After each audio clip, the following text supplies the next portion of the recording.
기상청은 특히 강풍특보가 내려진 강원 영동과 경북 동해안에는 내일까지 최대 순간 풍속 초속 25에서 30m에 이르는 매우 강한 바람이 불겠다고 예보했습니다. 서울 현재 기온 8.7도입니다. 이규봉이었습니다. KBS 1라디오 5시 뉴스를 마칩니다. KBS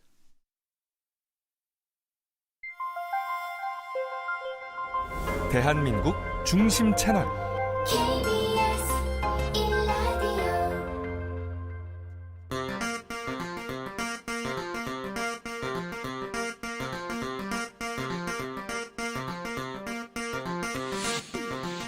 주진우 라이브.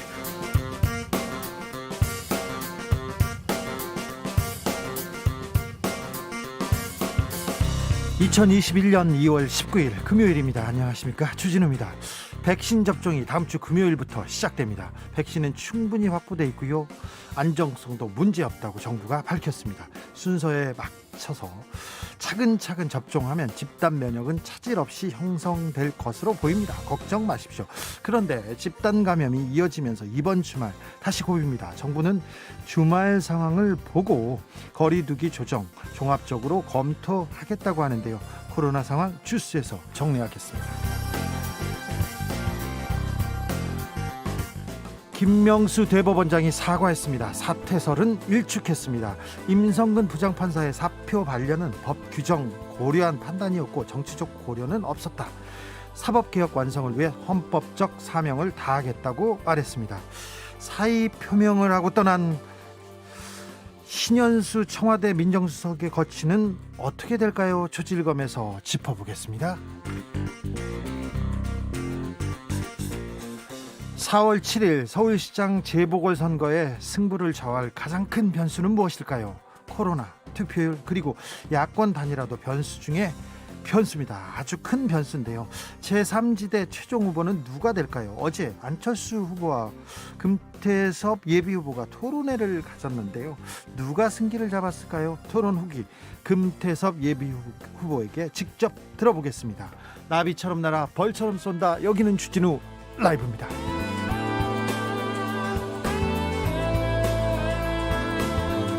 오늘도 자중자애, 겸손하고 진정성 있게 여러분과 함께 하겠습니다. 한 주 또 열심히 달려왔습니다. 금요일입니다. 이번 주도 고생 많으셨습니다. 어디서 누구랑 주진우 라이브 함께 하고 계신가요? 코로나 시대 주말에서 집에서 조금 집콕 생활 잘해야 되는데 슬기로운 집콕 생활 어떻게 계획하고 계신지 여러분의 이야기 알려주십시오. 그리고 주말이 싫어요, 일하고 싶어요, 그런 분들도 있죠. 나 계속 금요일처럼 일할래요, 그런 사람. 저도 그래요. 저도 여러분과 계속 만나고 싶습니다. 네, 진짜예요. 자, 그런 분도 문자 주십시오. 샵 9730, 짧은 문자 50원, 긴 문자는 100원입니다. 콩으로 보내시면 무료입니다. 그럼 주진우 라이브 시작하겠습니다.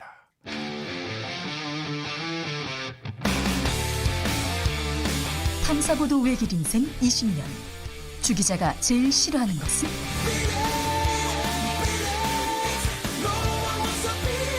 이 세상에서 비리와 부리가 사라지는 그날까지, 오늘도 흔들림 없이 주진우 라이브와 함께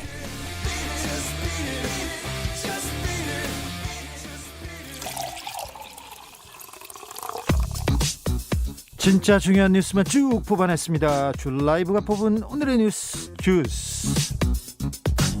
KBS 김기아 기자 특별히 모셨습니다. 안녕하세요. 안녕하십니까. 네, 토요일 스페셜에서 만나다가 오늘 금요일에 만나니까 더 좋네요. 오늘 보고 내일 또 보시면 됩니다. 네, KBS 김기아 기자와 함께하는 주스 시작하겠습니다. 김명수 대법원장이 사과했습니다. 사퇴설은 일축했습니다. 그렇습니다. 그 임성근 부산 고법 부장판사 아시죠? 예. 이분이 그 재판 거래, 예. 사법농단으로 재판을 거래한 판사님으로 사법농단 이번에, 판사 임성근 고법부장 판사. 네, 이분이 이제 지난해 사표를 냈는데 네. 이 김영수 대법원장이 그때 이거 사표를 반려했단 말이에요. 네. 근데 요거 이제 해명, 왜 요거를 반려했는지 해명을 했는데 네. 이거와는 다르게 당시 국회에서 법관 탄핵 이 상황을 언급을 한 것으로 드러나지 않았습니까? 네. 그래가지고 그것 때문에 김영수 대법원장 거짓 해명했다, 물러나라, 이런 얘기가 논란이 많았어요. 사실은 사건의 본말이 좀 전도된 측면도 있어요. 그렇습니다. 아주 중요한 내용은 있는데 나중에 이제 거짓말 논란으로 좀 조금 옮겨 붙었죠. 그렇습니다. 그러니까 이제 이렇게 국회의 눈치를 문제를 보는 게 정치적 고려가 아니냐. 네. 이건 사법부의 독립을 훼손하는 거 아니냐 이런 네. 지적이었는데 거짓말했다 이런 네, 얘기죠. 사실 근데 진짜 제대로 이제 사법 독립성을 해친 거는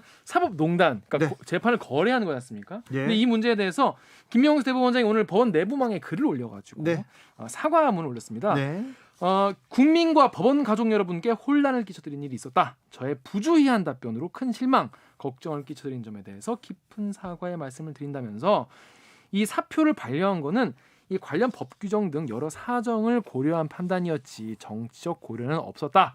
여권 눈치 보기다 이런 비판은 이제 아니라고 부인한 겁니다. 네. 그러면서 정치권의 교감 또 부적절한 정치적 고려를 해서 사법의 독립을 위태롭게 한다는 것은 있을 수 없는 일이다라고 했어요. 예. 이제 일각에서는 사퇴 요구를 많이 하고 있었는데 네. 이거에 대해서는 거부 입장을 분명히 밝혔습니다. 네. 초심을 잃지 않고 좋은 재판을 위해서 사법개혁의 완성을 위해 부여된 헌법적 사명을 다하겠다라면서 다짐했습니다. 헌법적 사명을 다할 것이라고 밝혔습니다. 자, 오늘 고위당정청 회의가 있었어요. 재난지원금에 대해서 문재인 대통령도 언급했습니다. 그렇습니다. 이게 지금 당과 그러니까 여당과 청와대가 살짝 이제 의견이 좀 다르긴 했었는데요. 네. 일단 그 더불어민주당의 이낙연 대표가 4차 재난지원금에 대해서 보편 지급과 선별 지급을 동시에 추진하자라고 했는데 정부는 이제 선별 지급으로 방침을 굳힌 것으로 확인됐습니다. 예. 그래서 이제 문재인 대통령이 오늘 이제 청와대에 이제 민주당 지도부를 이제 초청을 해가지고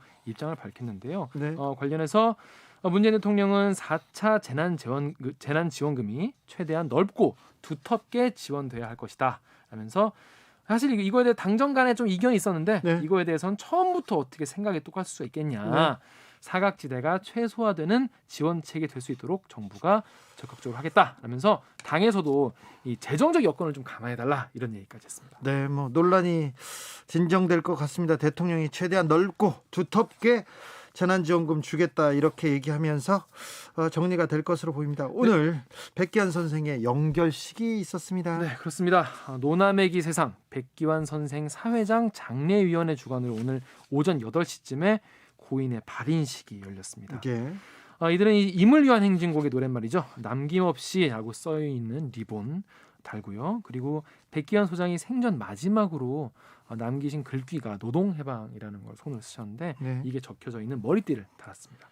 네. 운구행렬은 이 위패와 영정을 모시고 통일문제연구소를 거쳐서 노제가 열리는 이 대학로 소나무길로 갔고요. 이후에 오전 10시 50분쯤에는 이 거리굿이 열리는 이 보신각에 도착했습니다. 연결식은 오전 11시 반 서울 광장에서 엄수됐고요.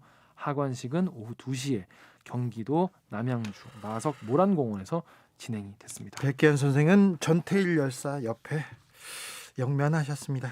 코로나 확진자 현황 살펴볼까요? 네. 코로나 신규 확진자는 뭐 줄어들고 있긴 한데 네. 아직도 많습니다. 561명으로 오늘 0시 기준으로 집계가 됐어요. 네, 많습니다. 네, 그 확 늘어났다가 그래도 사흘 만에 600명 아래로 떨어진 겁니다. 네. 지역사회 확진자, 그러니까 우리 일상에서 이렇게 번지는 확진자가 533명으로 500명대를 계속 유지를 하고 있습니다. 집단 감염 계속 있었습니다. 그렇습니다. 순천향대 병원 계속 늘고 있어요. 네, 누적 확진자가 지금 171명이 될 정도로 있는데 예? 어제 하루만 30명 넘게 나왔어요. 아이고. 또 그리고 성동구 한양대병원 관련 확진자도 110명. 그리고 설 연휴 동안 이 가족 모임 좀 자제해달라고 부탁을 드렸는데 네. 또 여기서 이제 집단 감염이 또 생겨가지고 계속 이어지고 있습니다. 네. 그래서 정세균 국무총리가 설 연휴 이후에 이 코로나19 확산세가 심상치 않다면서 지금 고비다. 많은 분들이 네. 뭐 매번 고비라고 하냐라고 하면서 매 피로감도 주마다. 호소를 하세요. 네. 근데 조금만 더 네. 참아주셨으면 좋겠습니다. 설 연휴에 아무래도 가족 만나고 지인들도 만날 수밖에 없죠. 그런데 이 정도면 잘 막은 거 아닌가 이런 생각을 하는 분도 있습니다. 그런데 조금만 더 이 고비를 조금만 더 잘 넘기면 우리가 백신 다음 주부터 접종됩니다. 그래서 우리는 코로나로부터 좀 안전한 세상으로 조금 빨리 피신할 수 있지 않을까 생각해 봅니다. 어제 안철수 국민의당 대표하고 금태섭 전 의원의 토론회가 열렸어요. 그렇습니다. 이 두 후보의 토론 어제 문재인 정부의 4년 평가 그리고 대안에 대해서 토론을 펼쳤는데요. 안철수 후보는 자신의 공약 일단 얘기를 하고요. 그리고 문재인 정부의 코로나19 방역 대책과 부동산 정책을 네. 비판했습니다. 계속 비판하더라고요. 그렇습니다. 근데 이제 금태섭 후보는요, 이 문재인 정부에 대한 비판도 했지만은 네. 기본적으로 안철수 후보의 이 소통 능력 부재 그리고 대선 나갈 거 아니냐 어차피 예. 대선 출마 여부에 대해서 따져 묻기도 했는데요. 네. 이 소통 문제 같은 경우에는 안철수 후보를 계속적으로 좀 따라다니고 있는. 네, 계속. 그리고 그 밑에 금태섭 후보가 안철수 후보하고 그 같이 활동하기도 했어요. 2012년 대선 캠프에서 안철수 대선 캠프에서 금태섭 후보가 상황실장이었거든요. 그렇죠. 그래서 잘 알거든. 그렇죠. 그래서 거기를 소통 문제 있다 이렇게 지적했어요. 그런데 이제 이거에 대해서 안철수 후보는 절대로 혼자서 의사 결정하지 않는데 네. 뭐 의사소통 과정에서 좀 누군가 소외될 수 있지 않냐라면서 네. 오해다라고 했고요. 예. 또 서울시장 당선되면 2022년 대선 바로 나갈 거 아니냐 이렇게 금태섭 후보가 물어봤는데 안 대표는 지금 발표하는 공약이 다 5년짜리이기 때문에 네. 그런 걱정하지 마시라라고도 얘기했습니다. 잠시 후 2부에서 금태섭 전 의원 직접 모시고 토론 후기 들어보겠습니다. 저도 궁금합니다. 꼭 들어보고 싶네요. 아, 그래요? 우리 교민들이 하버드대 인근에 평화의 소녀상을 건립할 계획을 발표했습니다. 그렇습니다. 지금 온 국민이 정말 화가 네. 머리끝까지 날 수밖에 없는 그런 일이었죠. 마크 램지어 하버드대 법대 교수의 논문, 그러니까 우리 일본 그 군 위안부가 네. 이게 뭐 자발적이었다, 뭐 이런 주장인데 네. 이 우리뿐이 아니라 미국 안팎에서도 양심적인 분들의 비난이 이어지고 있어요. 네. 일단 우선 이 하버드대 역사학과 앤드류 고든 그리고 네. 동아시아학과의 에더 카터 에커트 교수가 램지어 교수의 위안부 논문에 대해서 이거는 학문의 진실성을 해치는 폭력이다 네. 하면서 이거 수정 보완하기 전까지는 논문 게재 보류해야 된다 이런 성명을 냈습니다. 네. 사실 이렇게 동료 교수에 대해서 이렇게까지 얘기하기 쉽지 않거든요. 예. 또 그리고 이 미국의 한인 단체들도 국제 청원 운동에 나섰습니다. 네. 그리고 또 하버드대가 이 매사추세츠주에 있지 않습니까? 네. 여기에다가 소녀상을 건립을 해야 된다. 네. 그래야 볼 때마다 사람들이 이거에 대해서 제대로 생각할 수 있지. 그래서 이 관련해서 도산 안창호 선생의 손자죠. 필립 안 커디 씨도 언론과 인터뷰를 통해서 하버드에 항의서한 보냈다. 역사 사료 기증도 이제 협의 중단하겠다라고도 얘기했습니다. 학문적 진실성에 대한 폭력이다 이렇게 역사학과 교수가 얘기했습니다. 램지어 교수는 법대 교수예요. 그리고 일본으로부터 돈을 받아서 연구를 하는 분이고요. 위안부 문제는 국가 폭력이었지 않습니까? 전쟁 범죄였어요. 매우 심각한 인권 침해이기도 하고 인신매매였습니다. 그렇습니다. 그런데 이걸 가지고 며칠 전에 하버드대 총장이 학문의 자유를 운운했는데 저는 제가 보기에는 무식한 소리 같아요. 만약에 인종 문제, 미국은 인종 문제에 굉장히 예민하지 않습니까? 인종에 관련돼서 이런 왜곡이나 폄훼하는 이런 그 논문이 나왔을 때 이걸 학문적 자유로, 학문의 자유로 치부할 수 있을까요? 진실의 문제고 인권의 문제인데 어떻게 이렇게 얘기하는지 저는 그 화가 나더라고요. 아무튼 램지어 교수가 많은 사람들한테 역사의 중요성 그리고 위안부 문제를 그냥 흘려보내면 안 된다는 다시 깨우침을 한번 경각심을 던져주고 있습니다. 불러일으키고 있습니다. 자, 코롱 생명과학 인보사 사태 기억하시죠? 그렇습니다. 인보사 사태를 일으켰던 그 코롱 임원들이 재판을 받았습니다. 전부 무죄 받았어요. 그렇습니다. 저도 이 기사 보고 많이 놀랐는데요. 여러분 기억을 잘 못하시는 분도 계실 것 같아서 설명을 좀 드리자면은 코오롱 생명과학이 이 퇴행성 관절염 치료제 인보사 K주라는 걸 개발했어요. 네. 이게 허가를 받은 식약청에서 이제 허가를 받았는데 그리고요. 허가 받을 때 약속과는 달리 이제 주 성분이 연골세포다라고 약속을 했는데 알고 보니까 신장 유래세포를 쓴 거예요. 종양이 발생할 수도 있는 그 위험한 거죠. 네. 이거 맞으면 안 되는 건데 이거를 쓰면서 판매 허가 취소 그리고 형사 고발된 겁니다. 그때 인보사 나왔을 때 대단했었습니다. 그렇죠. 이게 세계 최초로 이런 게 나왔다고 하는 건데 네. 이게 세계 최초 퇴행성 관절염 치료제다 네. 홍보됐는데 한 번 맞을 때마다 몇백만 원씩 냈어요. 수백만 원짜리였어요. 네. 엄청 비싸고 그런데 나이 드신 분들은 무릎이 아파요. 네. 김기아 기자는 안 아프죠? 전 아직은 뭐. 네. 근데 나이 드신 분들은 무릎이 아파요. 아, 그래서 그렇죠. 그런데 아픈 사람이 이게 퇴행성 관절염에 좋다. 거기다 연골 세포를 만들어 준다고 하니까 다 맞죠. 비싸도. 그럼요. 네. 근데 이거 허가를 받을 때 성분을 조작한 거예요. 그렇죠. 그리고 허위 서류를 내 가지고 기소가 된 겁니다. 예. 근데 이분들이 1심에서 무죄가 나온 거예요. 허허 참. 근데 이게 재판부가 뭐라고 했냐면은 일부 사실에 부합하지 않는 내용을 자료에 기장한 건 맞다.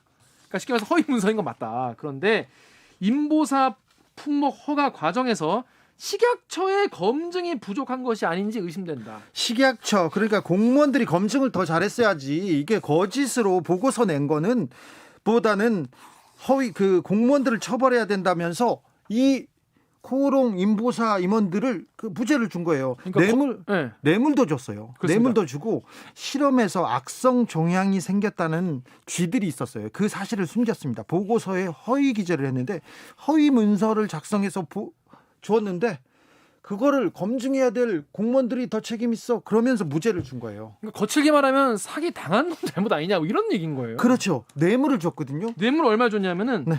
좀 인보사 개발 과정에 편의를 좀 제공해달라면서 식품의약품안전처 공무원에게 200만 원을 준 거예요. 자, 근데 뇌물도 인정됐어요. 그런데 재판부에서 뭐라고 했냐면 뇌물이 특혜를 받기 위해서가 아니라 상담을 공정하고 신속하게 받기 위해서였다. 그러니까 뭐 줄만했다 이런 식으로 판결을 내렸어요. 이 판결을 권성수 판사님, 임정효 판사님, 김선희 판사님 제 상식선에는 좀 이상해요. 이 변호인이 할 수 있는 말이긴 한데 그런 얘기는.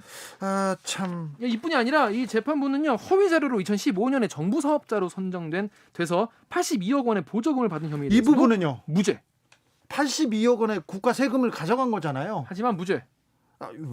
왜 기업에는 이렇게 따뜻한지 허위 문서를 작성했어요. 그런데 판사님들 조금 국민의 상식에서는 조금 떨어져 있다는 생각을 해봅니다. 네. 그러니까 고소인 측은 좀 어이없다는 반응이에요. 이게 위계 행위는 인정을 했는데 식약처가 충분히 조사를 했어야 됐다. 그래서 유죄가 아니다. 이런 거는 정말 처음 봤다라면서 유죄가 좀 나야 되는 거 아니냐라고 생각을 하고 있는데 좀 지켜봐야 될 것 같습니다. 네, 좀 지켜보겠습니다. 좀 의아한 반응들이 이어지고 있다는 거 전해드립니다. 오늘 강원도 양양에서 산불이 났네요. 그렇습니다. 올해 겨울에 그러니까 지난 겨울이 지금 이제 끝나고 있다고도 많이 생각하시는데 겨울에 이제 불이 많이 나지 않습니까? 네. 기본적으로 습도가 되게 낮기 때문에 이제 어제 밤에 불이 난 거예요. 네. 양양의 양양급 사천이 한 창고에서 불이 났는데 이게 산으로 옮겨 붙었습니다. 네. 그래가지고 소방과 산림당국이 이제 한 장비 60여 대와 인력 1000여 명을 동원해서 6시간 만에 진화를 마쳤습니다. 네. 다행히 인명 피해는 없었어요. 산림 6.5헥타르가 불탔는데요. 이게 인근 민가까지 이게 번질 뻔해가지고 네. 인근 40가구의 주민 84명이 마을 회관으로 긴급 대피했습니다. 네. 근데 뭐 큰 피해는 없었는데 이게 불이 양양 지역이 이때 습도가 35%, 네. 대기가 굉장히 메말라 있는 상태였다고요. 네. 그리고 이제 여러분 그 건조 경보 예. 요게 이제 발표를 하거든요. 이때 그리고 바람이 좀 불었습니다. 네. 초속 5m. 불나기 이럴 때 딱 굉장히 좋은 좋은 상황이죠. 그래서 지금 겨울 끝나간다고 해서 여러분 지금 방심하시면 안 되고요. 김기아 기자, 네. 산불 취재 가본 적 있어요? 있죠. 산불 취재 가서 엄청 무서워요. 엄청 무섭습니다. 엄청 무섭다는 느낌이 확 들어요. 예, 산에서 이게 불꽃이 딱 튀지 않습니까? 그러면 산 몇 킬로를 날아가서 다른 산에 가서 딱 붙어요. 그러면 우와, 감탄사가 나옵니다. 그러니까요. 지금부터 봄까지 너무 무서워요. 산불 나는 계절입니다. 그러니까 각별히 조심해야 돼요. 지금 이 시각에도 강원도 특히 영동 지방에 계신 분들은요 아직 건조 경보가 발효 중이니까 네. 다시 한번 신경 써주시기 바랍니다. 주스 오늘은 특별히 KBS 김기아 기자와 함께했습니다. 내일은 특별히 주진우 라이브 스페셜에서 김기아 기자를 만나겠습니다. 그렇습니다. 감사합니다. 내일 뵙겠습니다. 이예숙님, 이젠 제발 언론에서 불안감 조성 좀 안 했으면 좋겠어요. 백신 언제 들어오냐고 그렇게 난리 하더니 이젠 서로 안 맞겠다고 난리 한다면서요. 참 어지간히 속상하네요. 언론 말이에요 얘기하는데 그렇게 난리 하진 않거든요. 그런데 그러네요. 언론이 좀 불안감 조성을 너무 하는 것 같습니다. 자, KBS 주진우 라이브에서 이런 불안감 조성하는 언론 그런 뉴스는 저희가 다 정리할 테니까 일로 오세요. 여기에서 잘 들으시면 됩니다. 5476님, 어제 카페에서요 지퍼 달린 마스크 봤어요. 오, 그래요? 지퍼 열고 빨대로 커피 마시는 거, 와, 편해 보이긴 하는데 지퍼 닫을 때 실수로 입술 끼면 오, 엄청 아플 것 같은데요. 저도 무서워요 갑자기. 이거 참 발명품인가? 무섭네요. 교통정보센터 다녀올게요. 임초희 씨. 네, 이 시각 교통정보입니다. 금요일답게 빠르게 퇴근길 정체 시작됐습니다. 지금 중부내륙고속도로 창원 쪽으로는 단순 교통량보다 돌발 상황 여파로 지나기 어려운 곳이 많습니다. 감곡 1차로에서 사고 처리 중인데요. 뒤로 6km 구간 정체고요. 이후로는 문경세제 터널 부근에서 고장난 대형 화물차가 있어서요. 1km 구간 짧게 제속도 못 내고 있습니다. 다시 문경세제부터는 사고가 있었던 진남터널 부근까지 밀리고요. 경부고속도로 서울 쪽은 남사 부근부터 오산 부근, 기흥동탄 부근부터 수원까지 정체고요. 판교에서 짧게 막히다가 달래내 부근부터 반포까지 다시 정체되고 있습니다. 서해안고속도로 서울 쪽은 송악에서 서해대교까지 5km 구간 정체고요. 서평택 분기점 부근부터 화성 휴게소 쪽으로 12km 구간 정체 이어졌습니다. 비봉 부근부터 용담터널, 일찍분기점 부근에서 금천 사이 정체 살펴집니다. KBS 교통정보센터에서 임초희였습니다. 주진우 라이브.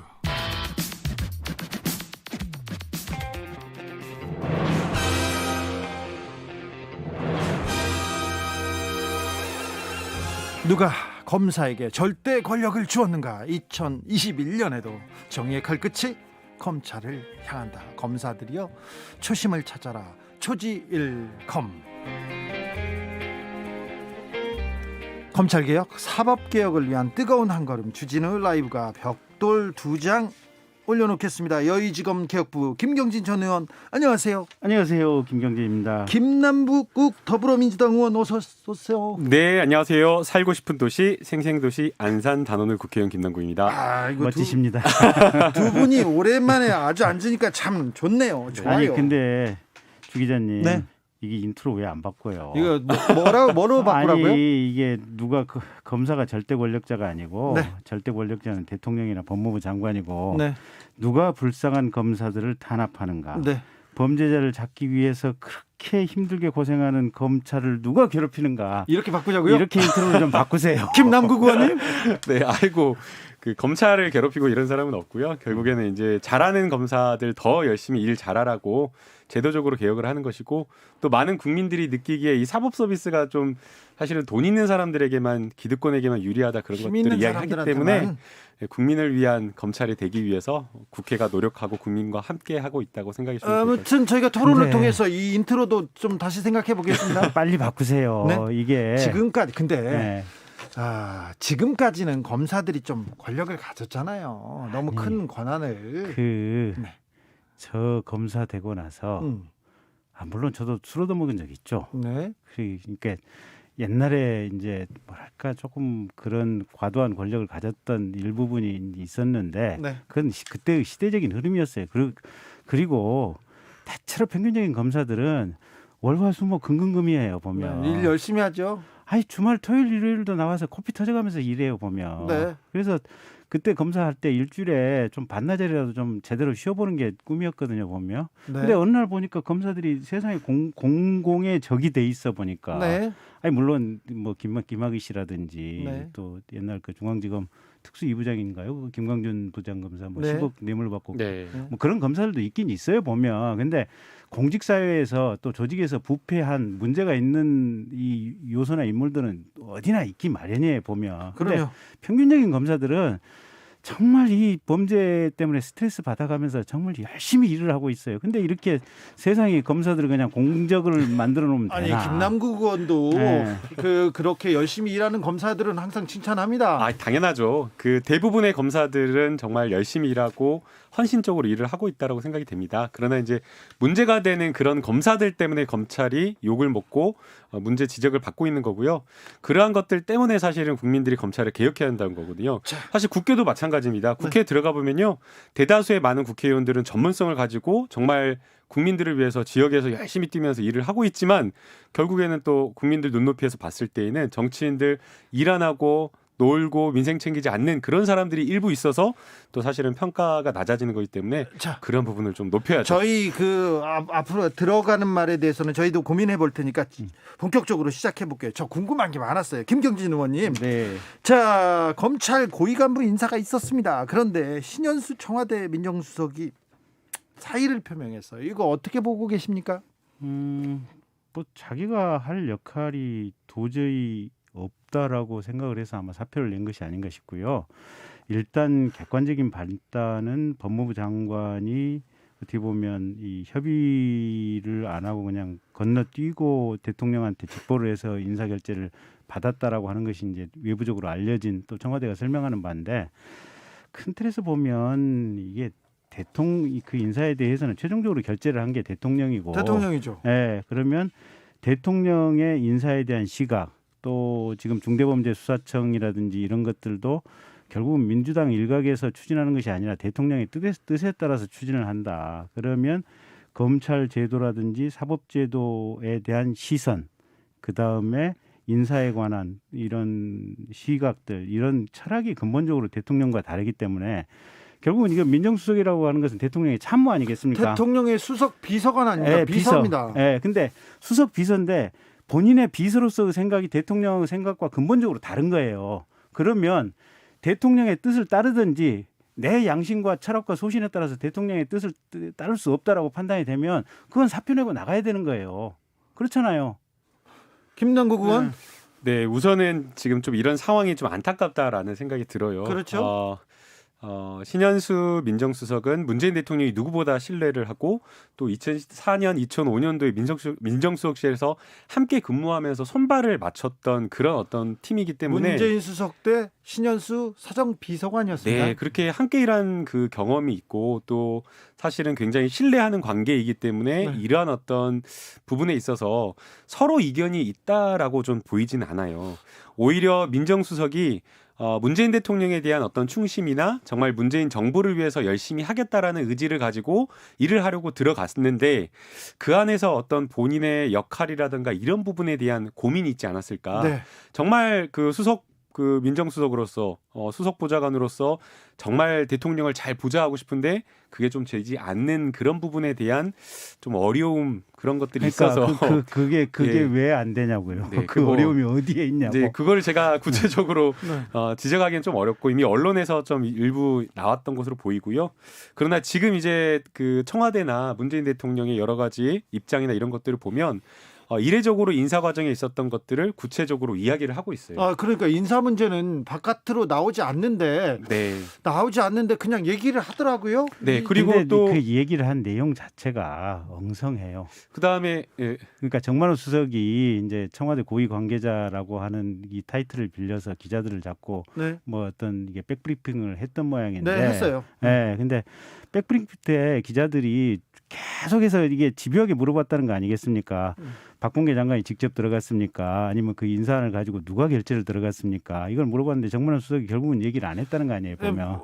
소통 수석이 그것까지는 얘기를 하진 않았으나, 네. 않았으나 인사 문제가 지금 나온 걸 보면 굉장히 많이 얘기 나온 거예요. 근데 본질은 그거예요. 그러니까 아까도 얘기했듯이 이 신수석 입장에서는 자신이 가지는 검찰이나 사법제도, 특히 검찰 제도에 대한 시각과 관점이 네. 대통령의 시각과 관점하고 근본적으로 다르다라고 하는 것을 한 달 반 동안에 확연히 깨달았고, 이러면 둘 중에 하나에 자기가 비서니까 대통령의 시각과 철학에 맞추든지 아니면 도저히 못 맞춘다 싶으면 그만두고 나가는 거예요. 제가 보기엔 후자야. 제가 그건 아니라고 말씀드릴 수 있는 게요. 네. 신현수 변호사님이 사실은 야인 시절에 문재인 대통령과 함께 여러 검찰 개혁이라든지 사법 개혁과 관련된 제도적인 부분에 대한 연구를 함께 했었습니다. 연구를 함께 했고요. 그리고 네. 대통령 캠프를 꾸렸을 때 법률 특보 단장을 맡아서 검찰 개혁안도 같이 만들었어요. 네, 특보 단장을 하면서 여러 가지 사법 개혁, 검찰 개혁, 국정원 개혁 이런 것들을 함께 했기 때문에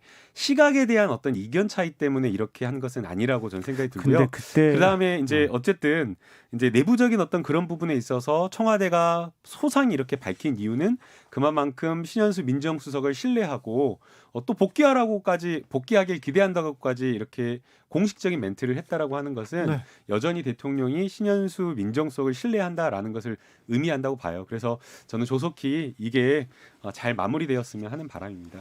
아니, 잘 마무리되었으면 하는 바람은 저도 마찬가지예요. 네. 마찬가지인데 그때 뭐 연구를 얼마나 했는지 어쨌는지는 저는 모를 바고, 근데 어쨌든 연구를 했다고 하더라도 최소한 검찰 제도 개혁이라고 하는 것이 공수처 도입하고 그 다음에 이제 검경 수사권 조정 여기까지지 무슨 중대범죄수사청을 설립을 해서 검찰의 수사권을 완벽하게 지금 없애겠다 아마 이런 의견까지는 서로 간에 뭐 어떻게 보면 연구가 되거나 뭐 이러지는 않은 것으로 알고 있고 두 번째는 결정적으로 이렇게 검찰총장을 식물총장화 시켜가지고 검찰 제도를 유지하는 것 이 부분도 자기가 문재인 대통령을 모시고 문재인 대통령에 대해서 생각했을 때 이런 상황에 대해서는 별로 생각을 해보지 못했을 거고 그래서 민정수석 임명될 당시에 아마 대통령께 검찰의 입장에서 검찰이 잘 기능될 수 있도록 여러 가지 역할을 하겠다고 말씀을 드리고 민정수석 으로 이제 보임이 된 걸로 알고 있고,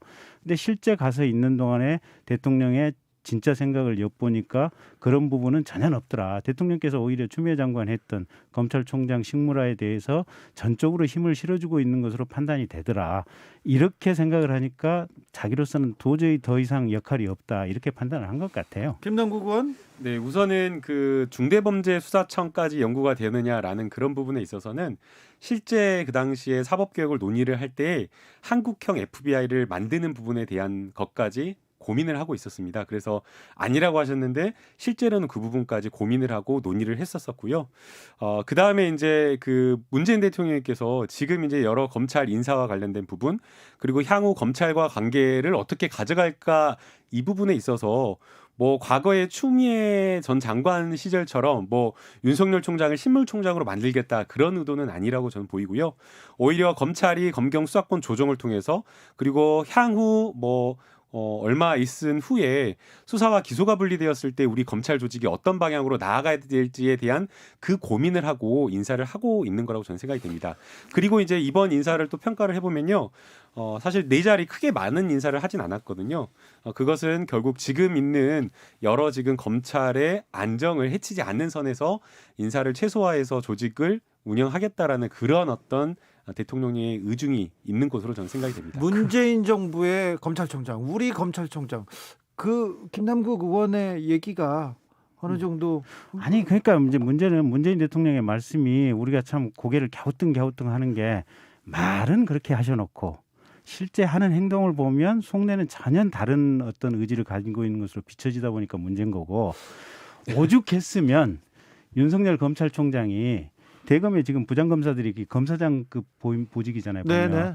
아니 쟤들은 도대체 나를 이 검찰총장이 나를 도와주기 위해서 지휘권 보좌를 하기 위해서 있는 건지 네. 아니면 지휘권을 방해하기 위해서 있는 건지 판단이 안 서니까 차라리 내 뜻대로 이 사람들을 보임시켜주지 않을 거면 그냥 이 사람들 다 빼주라 라고 요구를 했을까요?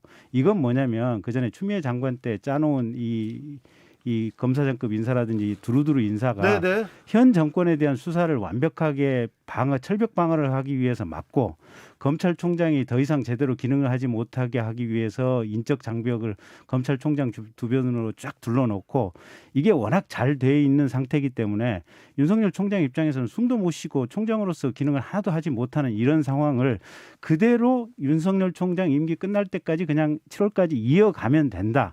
이게 지금 추미애 장관 생각이고 새로 들어온 박범계 장관 생각이고 대통령 역시 거기에 힘을 실어주고 있는 거고 그 뜻을 모르고 순수하고 순진한 이 신현수 민정수석이 들어와서 윤 총장 일 좀 하게 해 주십시다라고 하니까 단박에 인사안에서 지금 거절이 된 거 아니겠어요 보면.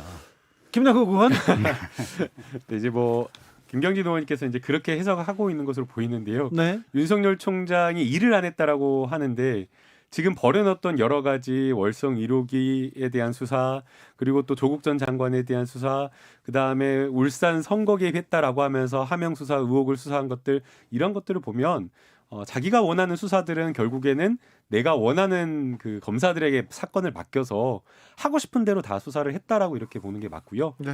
그다음에 이제 대검에 이제 부장들이 있는데 이 대검의 부장을 그야말로 윤석열의 측근하라는 대로 해주는 게 제대로 된 인사, 잘된 인사라고 볼 수 있겠는가? 대검의 부장은 결국에는 대검의 기능을 보좌하는 것이지 윤석열 총장의 측근을 하라라고 하는 것은 아니라고 좀 보거든요. 그래서 오히려 해당 그 부장이 가지고 있는 전문성을 10분 발휘할 수 있는 사람들을 적재적소에 필요한 사람을 이렇게 보임하는 게 맞다라고 보이고요. 또 그 과정에서 뭐 윤석열 총장과 과거에 인연이 있어서 친할 수도 있고 몰입도 혹은 긴장 관계에 있을 수도 있지만 그런 것 자체가 오히려 대검을 건강하게 한다라고 저는 생각이 듭니다. 그 건강이 네. 정권에서 수사를 방해하는 그 범위 내에서 건강한 거고 그 적재적소라고 하는 것이 정권 수사 막는 범위 내에서 적재적소인 것이지 검찰의 제대로 된 기능을 발휘한다는 그런 의미에서 적재적소는 아닌 것 같아요. 1935님의 의견입니다. 근데 민정수석은 뭐 하는 자리예요? 국민들은 그거 잘 몰라요 하는데 청와대 수석 비서관인데요. 그러니까 권력기관, 검찰, 경찰, 국정원 이런 거에 대한 개혁을 추진하는 가장 높은 비서관이라고 볼 수 있죠. 그리고는 인사도 관여하고요. 그리고 인사 검증도 하고요. 중요한 자리입니다. 매우 중요한 자리인데 민정수석에 올라가신 분들에 대한 얘기가 지금 이 정권에서 계속 얘기가 나오고 있습니다. 3282님이 진정한 충신은 잘못된 일에 조언을 하는 수석이 진정한 수석이라고 생각합니다. 법무부 장관이 그 정도의 협의와 소통이 있어야 국민이 이해되지 않을까요? 이런 의견 주셨고요. 3116님께서는 신수석이 사표 쓴 것은 대통령의 과오가 아니고 애초에 이런 사람을 발탁한 것이 대통령의 실수입니다. 근데 이게 무슨 말이지?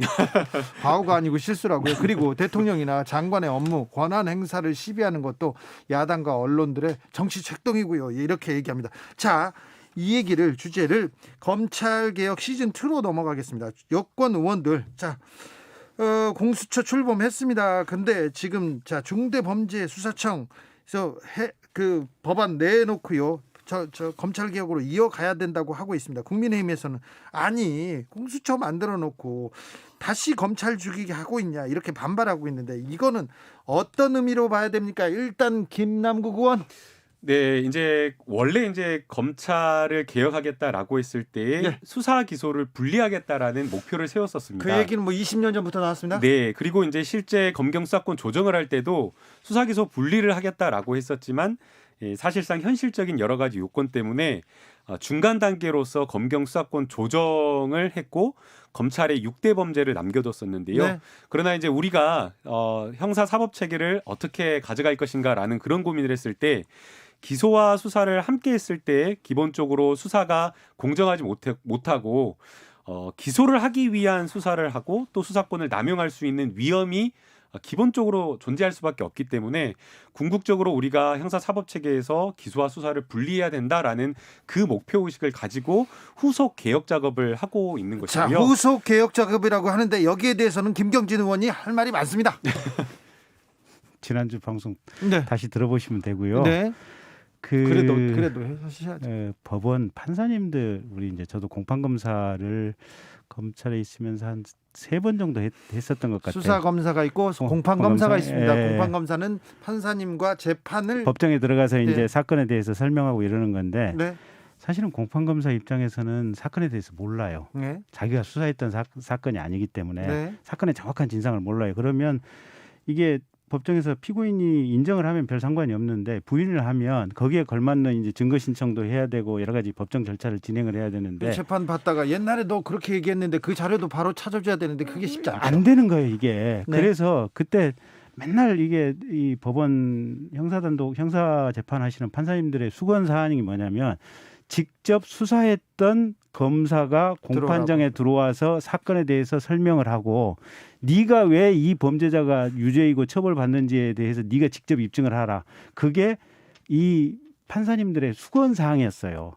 이게 뭐냐면 그러니까 수사와 이게 공소를 분리한다고 하는 것이 이론상으로 말로 무슨 인권 보장이라든지 이런 것을 위해서는 맞는지는 모르겠지만 직접 그 일을 하지 않은 사람을 이게 대신해서 들어가서 사건에 대해서 유죄 입증하라고 하는 것이 현실에 있어서는 굉장히 어렵고 불가능한 것이다.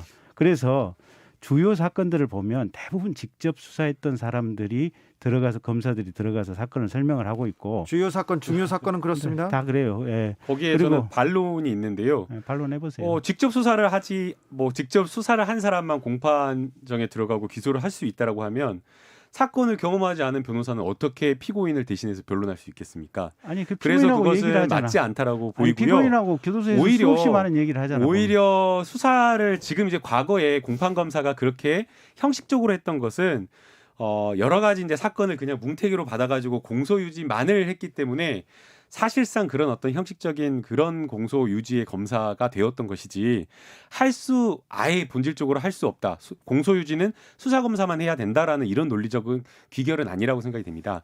그리고 이제 한 가지 덧붙여서 무엇보다 더 중요한 것은 이 기소를 하는 검사가 수사까지 한다. 수사 검사가 기소까지 한다라고 하면 사건을 만들어내는 경우가 너무 많아요. 한명수 전 국무총리 사건 보세요. 그 참고인으로 불러가지고 3명을 그냥 말을 그냥 받아쓰기 하듯이 만들어가지고 검사가 그것도 그냥 한두 번 부른 게 아니라 80몇 번을 불러가지고 연습을 시켰다라고 이야기를 하고 있거든요. 이런 어떤 강압 수사라든가 인권을 침해하는 수사가 결국에는 수사하는 검사가 특정한 목적을 가질 때에 가능한 것이다라는 거예요. 그래서 한명수 사건도 대법원에서 유죄 판결 났잖아. 수사 검사가 수사를 하고 그 수사에 대해서 아예 독립된 다른 어떤 검사가 기소 부분을 검토해가지고 한번 거르는 그 장치가 있을 때 한 번 더 거르자, 한 번 더 그럴 검증하자. 때 조금 더 김경진 의원님. 객관적인 수사가 될 수 있다라는 겁니다. 그게 말이 그렇지. 네. 수사 공판 이게 현실이 그렇게 쉽지가 않아요. 사건도 간단하지가 않고. 그래서 그 어떤 이 사건에 대한 진상을 수사를 한 검사가 자기 책임으로 기소를 하는 거예요, 보면. 그리고 공소유지도 하는 거고. 근데 미국에서는요. 검사가 수사를 합니다. 중요한 사건에 대해서 수사합니다. 그런데 대부분은 경찰이나 FBI에서 수사를 하고 기소는 검사한테 맡기잖아요. 근데 그 미국 재판 절차의 특징을 하나 보면 네. 그때 수사를 담당했던 경찰들이 네. 이제 검찰이 이제 그 미국 검찰이 직접 수사를 안 하는 경우가 많으니까 네. 경찰을 꼭 법정에 불러요. 네. 그래가지고 경찰이 공소 유지하죠, 같이. 그러니까 경찰이 들어와서 공소 유지가 아니라 거의 증인 자격으로 증언을 해요. 사건에 대해서 본인이 수사했던 과정들, 목격했던 내용, 들었던 내용을 그대로 증언을 해요, 보면. 네. 그러니까 실질적으로 미국은 그러니까 이 수사를 담당했던 경찰이 공소 유지를 하는 거나 마찬가지예요, 보면. 네. 그거는 이제 네. 피신조소의 증거 능력 문제 때문에 불러서 이야기를 하는 거고요. 지금 기소와 수사가 분리되어 있는 것은 많은 그 국가에서 그렇게 하고 있습니다. 그래서 이게 마치 불가능하거나 안 된다라고 이야기를 하는 것은 사실 좀 그러니까 맞지 않는 것 같습니다. 지금 민주당이 하려고 하는 또 대통령이 말은 안 하지만 실질적으로 민주당을 통해서 하려고 하는 게 예. 검찰의 수사권을 뺏어버리겠다는 거 아니에요, 보면. 분리시켜가지고.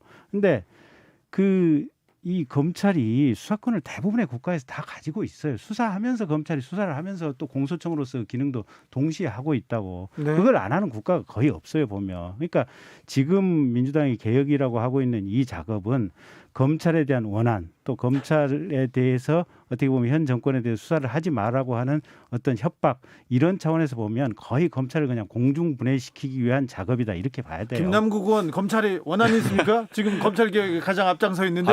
아무런 원한이 없고요. 그 검찰의 수사를 완전히 못하게 박탈하는 것이 아니고 검찰의 수사 인력을 조정하고 수사할 수 있는 권한과 범위를 일부 조정을 하는 겁니다. 그리고 기본적으로 원래 검찰이라고 하는 기구 자체가 객관적인 어떤 입장에서 수사권 남용이라든가 수사 과정에서 어떻게 보면 본질적으로 발생할 수밖에 없는 인권 침해나 이런 것들을 통제할 수 있는 기관으로 온전히 다시 태어나게 하기 위한 무슨 것이고요. 군사 독재 시절입니까? 그렇기 때문에 이런 것을 무슨 원한에 의해서 한다라고 하는 것은 사실은 아니, 이게 재미난 웃긴 이야기인 것 같습니다. 이명박 대통령 시절부터 아무리 이게 보수 정권이라도 시대의 흐름이 있어요. 인권 보장이 이렇게 쭉 돼가는 어떤 시대적인 흐름이라고 있는데 형사사법 현실이나 현장을 가서 보면 거의 이명박 말기부터 심지어는 참고인조차도 옆에 변호사를 한두 명 대동을 해갖고 조사를 받아요, 보면. 그렇죠. 어떤 상황 속에서 이게 인권 침해라고 하는 것이 수사 과정에서 발생할 수가 없는 구조예요. 오히려 이명박 말기부터 시작을 해가지고 박근혜 대통령 때 이미 거의 그게 이제 굳었는데 수사기관이 뭘 수사를 할 수 없는 이런 상황이 됐어요. 이게 뭐냐면 부정부패에 대해서 이걸 척결을 하고 부정부패를 이게 때려잡는 것이 국가의 어떻게 보면 건전성을 위해서 반드시 필요한 건데 현재의 인권보호, 형사사법에서 인권보호 시스템 이것만 가지고도 이미 진실 팩트파인딩이 어려운 정도의 상황에 이르렀는데 민주당이 개혁이라는 명목하에서 하는 것들이 거의 팩트파인딩을 불가능한 이거 이런 하나만 시스템으로 이 한 문장만 말씀드리겠습니다. 문무일 전 총장도 그랬고요. 윤석열 총장도 수사와 기소가 분리돼야 된다라고 이야기했습니다. 만약 반대하고 싶으면 그 전직 그리고 현직 검찰총장에 찾아가서 너 왜 수사 기소 분리하냐 하고자 하냐 그 주장에 대해서 한번 같이 토론해보고 오시면 좋을 것 같습니다. 자, 다음 주제로 넘어가겠습니다. 현직 여기까지 총장도 하고요. 여기까지 하고요. 자, 오늘 김명수 대법원장이 법원 내부망에 사과했습니다. 근데 사퇴는 안 하겠다고 했고요. 헌법적으로 사법개혁에 나서겠다고 했는데 임성근 부장판사 탄핵 심판 사건 뭐 재판도 시작되고 헌법재판소에서 요 문제 어떻게 정리합니까?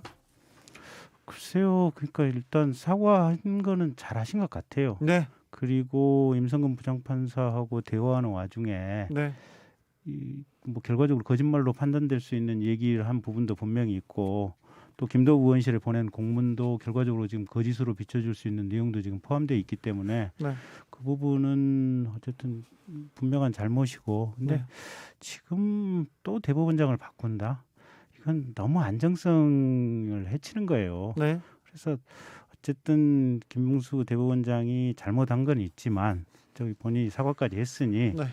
대법원장이 김경진 의원님. 예, 그런데 임성근 부장판사가 재판에 개입하고 이건 진짜 사법농단이고 나쁜 진짜 있어서는 안 될 일이잖아요.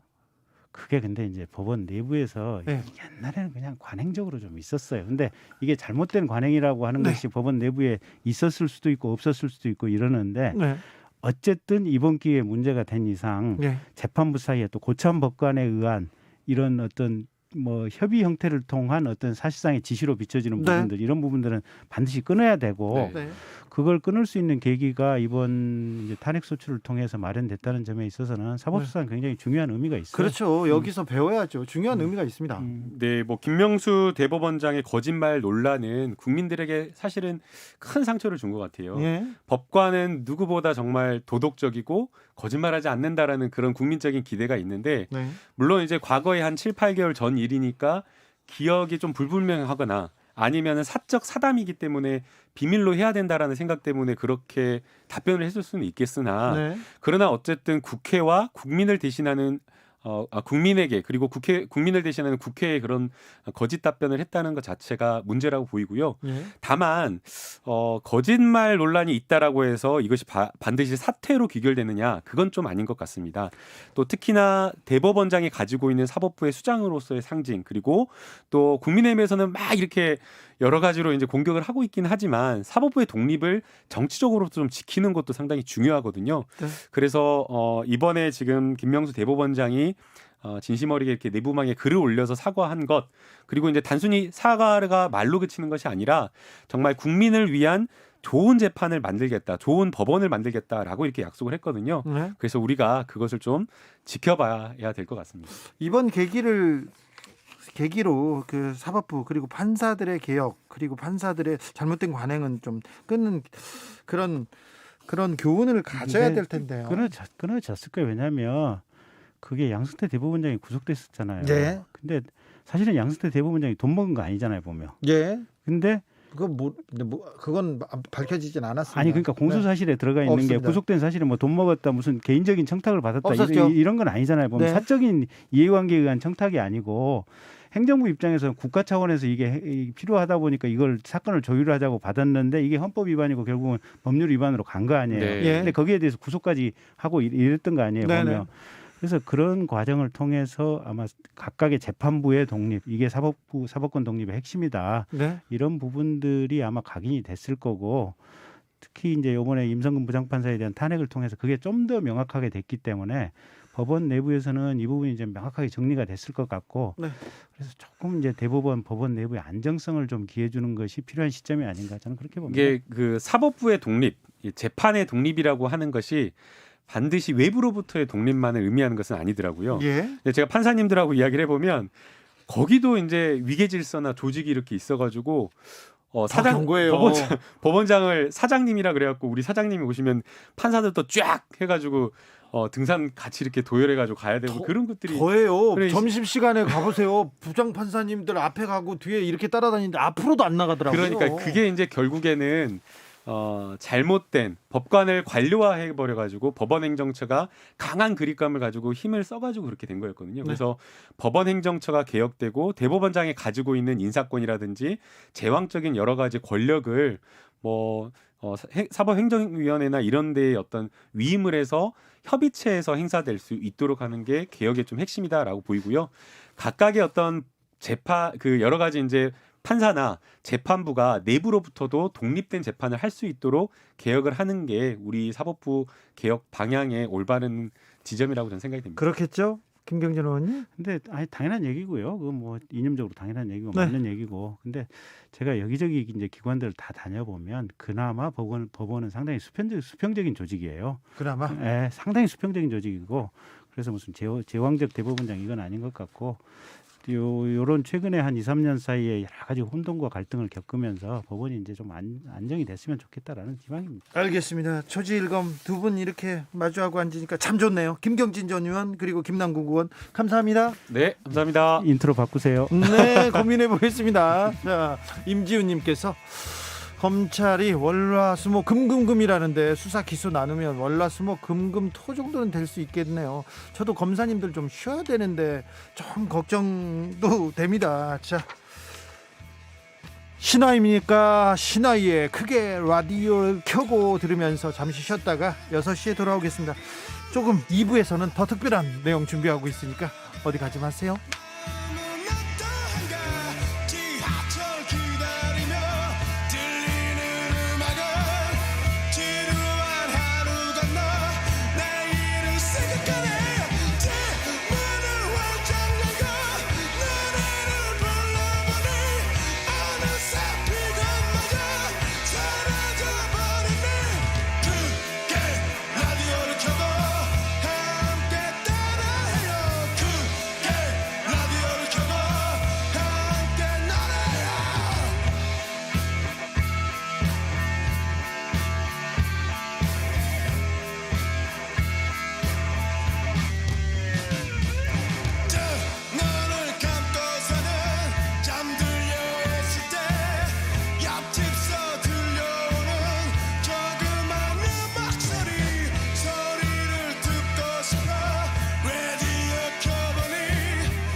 KBS 라디오 연중기획 희망충전 대한민국 417번째 이야기.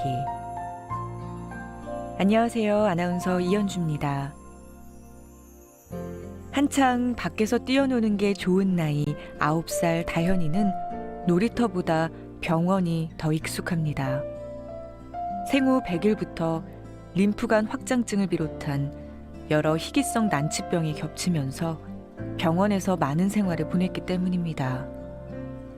최근에는 머리에 종양이 생겨 입원을 해야 하는데요.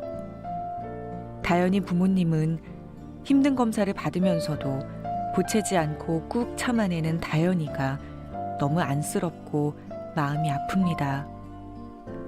다현이가 짊어진 삶의 무게를 덜어주고 싶은 엄마 아빠는 매일 두 손 모아 기도하고 있습니다. 꽃샘추위 속에서도 꽃망울을 터뜨리는 봄꽃처럼 다현이 역시 지금의 시련을 이기고 따스한 봄을 맞이할 수 있길 바랍니다. 코로나19 여파로 사례자와 취재팀의 안전을 위해 사연으로 대신 전달합니다. 여러분의 따뜻한 손길이 희망의 빛이 됩니다. ARS 060-700-1580 060-700-1580 한 통화 3,000원으로 희망을 선물해 주세요. KBS 라디오 연중기획 희망충전 대한민국은 초록우산 어린이재단, 인탑스 주식회사 그리고 청취자 여러분과 함께합니다. ARS 060-700-1580 한 통화 3,000원입니다.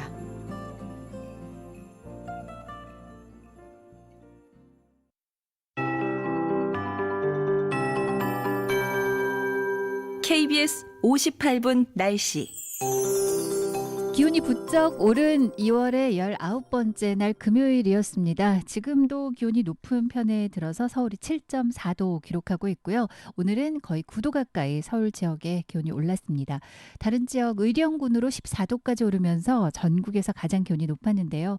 기온이 높은 대신 이제 미세먼지 농도가 좀 좋지 않아지겠습니다. 오늘 밤 사이에 역시 중서부 쪽으로 나쁨 예보 나와 있고 지금 서서히 좋지 않아지고 있고요. 또 내일 오전에는 서해안을 시작으로 전국에 황사의 영향을 받을 가능성이 있어서 미세먼지 농도가 높아질 수 있겠습니다. 각별히 내일은 기상정보 꼭 챙겨보셔야 되겠습니다. 오늘 동쪽 지역은 매우 강한 바람 속에 건조함이 심해져 있습니다. 불씨관리가 비상인데요. 동쪽 지역은 강풍특보와 함께 건조특보가 발효 중이고요. 특히 동쪽 바닷길도 풍랑특보까지 내려져 있어서 매서운 바람이 불고 있습니다.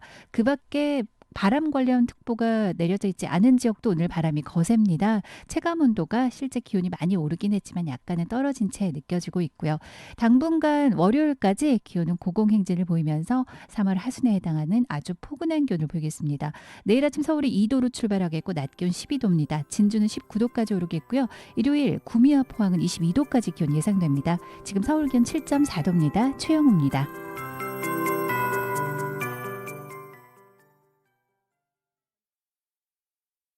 정성을 다하는 국민의 방송 KBS가 6시를 알려드립니다. AM 711kHz, FM 97.3MHz, KBS 1라디오입니다. HLKA.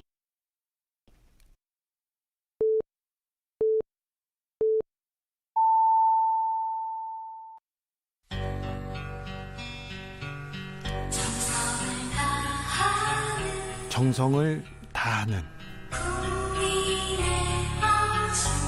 국민의 방송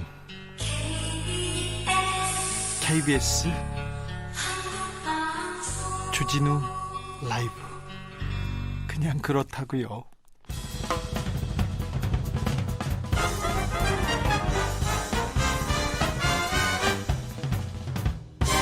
훅 인터뷰. 모두를 위한, 모두를 향한 모두의 궁금증 훅 인터뷰. 안철수 대 금태섭, 금태섭 대 안철수. 어제 엄청 재미있는 TV 토론이 있었어요. 여러분도 보셨는지 모르겠습니다. 누가 더 잘했다 계속 관전평 이어지고 있는데 직접 물어보겠습니다. 금태섭 서울시장 무소속 예비후보 모셨습니다. 안녕하세요. 안녕하십니까. 네. 자, 금태섭이 서울시장에 나왔습니다. 왜 금태섭이 서울시장이 돼야 된다, 얘기해 주십시오. 예, 문재인 정부 이번 선거가에서 가장 중요한 의미는 문재인 정부의 독주를 견제하는 겁니다. 문재인 정부의 독주를 견제한다. 이 민주당의 경직성, 또 이견을 용납하지 않는 것, 소통이 안 되는 것, 이런 거를 견제를 해야 됩니다. 민주당에 계신 분들도 이번에는 한번 회초리를 맞아야 된다고 말씀하시는 분들도 많아요. 그런데 이 부분에 대해서 그냥 반대만 하고, 말하자면 논평만 하고 문재인 정부가 이렇게 잘못했다는 것만으로는 부족하고 문재인 정부와 다른 모습을 보여줄 수 있어야 됩니다. 문재인 정부의 가장 큰 문제가 소통이 안 되는 것, 공정하지 않은 것, 이런 것들이거든요. 지금 신현수 민정수석 사건만 보더라도 청와대 민정수석이 사표를 냈고 검찰 인사가 문제가 됐는데 인사권자인 대통령은 결부시키지 마라, 이렇게 얘기를 합니다. 박근혜 정부 때랑 뭐가 다른지 모르겠어요. 그렇다면은 야권 후보들이 공정한 것, 원칙을 지키는 것, 그리고 소통이 잘 되는 것, 이런 걸 보여줘야 됩니다. 기존의 정치를 바꿀 수 있어야죠. 저는 제가 그런 거를 보여줄 수 있는 적임자라고 생각합니다. 적임자라고요? 그래서 어제 TV 토론에서 그 적임자라는 얘기를 많이 하셨어요? 예, 그런 말씀을 많이 드렸습니다. 안철수 후보하고 TV 토론했는데 TV 토론 끝나고 나서 어땠어요? TV 토론 할 때도 그렇고요. 뭐 안철수 후보가 잘했냐, 금태섭 후보가 잘했냐, 여러 얘기가 나오는 걸 저도 봤습니다. 지금 표정이 좋으시네요. 뭐 일단 하도 긴장했다가 끝나니까 마음은 편합니다. 그런데 둘 중에 누가 잘했냐 잘못했냐를 떠나서 사실은 민주당이나 국민의힘에서 벌어진 토론보다 저희 토론에 관심이 훨씬 높았거든요. 관심은 많았죠. 예, 유튜브 조회수도 많고 시청률도 높았습니다. 그런데요. 예. 그런데 그러면 저는 진짜 하나 아쉬운 거는 설 전에 이걸 했으면 그리고 이 토론회를 여러 번 했으면은 네. 우리가 제3지대에 붐을 일으킬 수 있었을 텐데 그러면 안철수 후보한테도 좋고 저도 좋을 텐데 네. 왜 그렇게 토론 횟수를 줄이자고 하고 늦게 하자고 할까? 네. 저는 그게 참 안타까웠습니다. 어제 하면서. 안철수 후보 측에서 TV 네. 토론 안 하려고 합니까? 안 하려고 한다기보다는 설 전에 하자고 저희가 주장을 했는데 네. 결국은 늦추셔가지고 지금 민주당 국민의힘 하는 도중에 같이 하게 됐거든요. 예. 먼저 치고 나왔으면 훨씬 좋았을 텐데 저는 저나 안철수 후보나 무슨 개인적으로 이 민주당 후보나 국민의당 후보보다 뛰어나다 이런 면보다는 국민들이 기존 정치에 지쳐 있다고 생각합니다. 네. 좀 새로운 판이 열렸으면 지금 국민들 다수는 민주당도 싫고 그렇다고 국민의힘을 신뢰하지도 않고 좀 새로운 사람이 나왔으면 좋겠다는 건데 그러면 좀 일찍 또 많이 자유롭게 토론을 하는 것이 그런 국민들의 기대에 부응하는 것이 아닐까. 네. 지금 뭐 저희는 어떻게 됐든지 제3지대 단일화를 이뤄내기 위해서 네. 토론도 뭐 설 이후에 하자 그래서 그렇게 하자고 했고 횟수도 저희는 정말 매주 한 번씩 했으면 좋겠는데 2번만 하자고 해서 2번에 합의는 했는데 네. 사실은 아쉽고 저는 정치 지도자들을 저보다 훌륭하신 분들도 많고 이렇게 평가할 때 어떤 관점에서 보냐 하면은요. 이분이 만약에 우리 정치 지도자가 됐을 때 시진핑이나 뭐 바이든이나 스가랑 토론을 하면 어떨까? 네. 과연 우리나라의 그 국익을 지켜낼 수 있고 그 정말 규칙도 없고 살벌한 국제 외교의 장에서 어떻게 협상을 하실까? 그런데 그런 걸 하기 위해서라도 사실은 선거 때, 뭐 이 경선 때, 단일화 때 토론도 하고 아주 자유롭게 말을 할 수 있어야 되거든요. 네. 어떤 문제든지 물어보면 대답을 하고 네.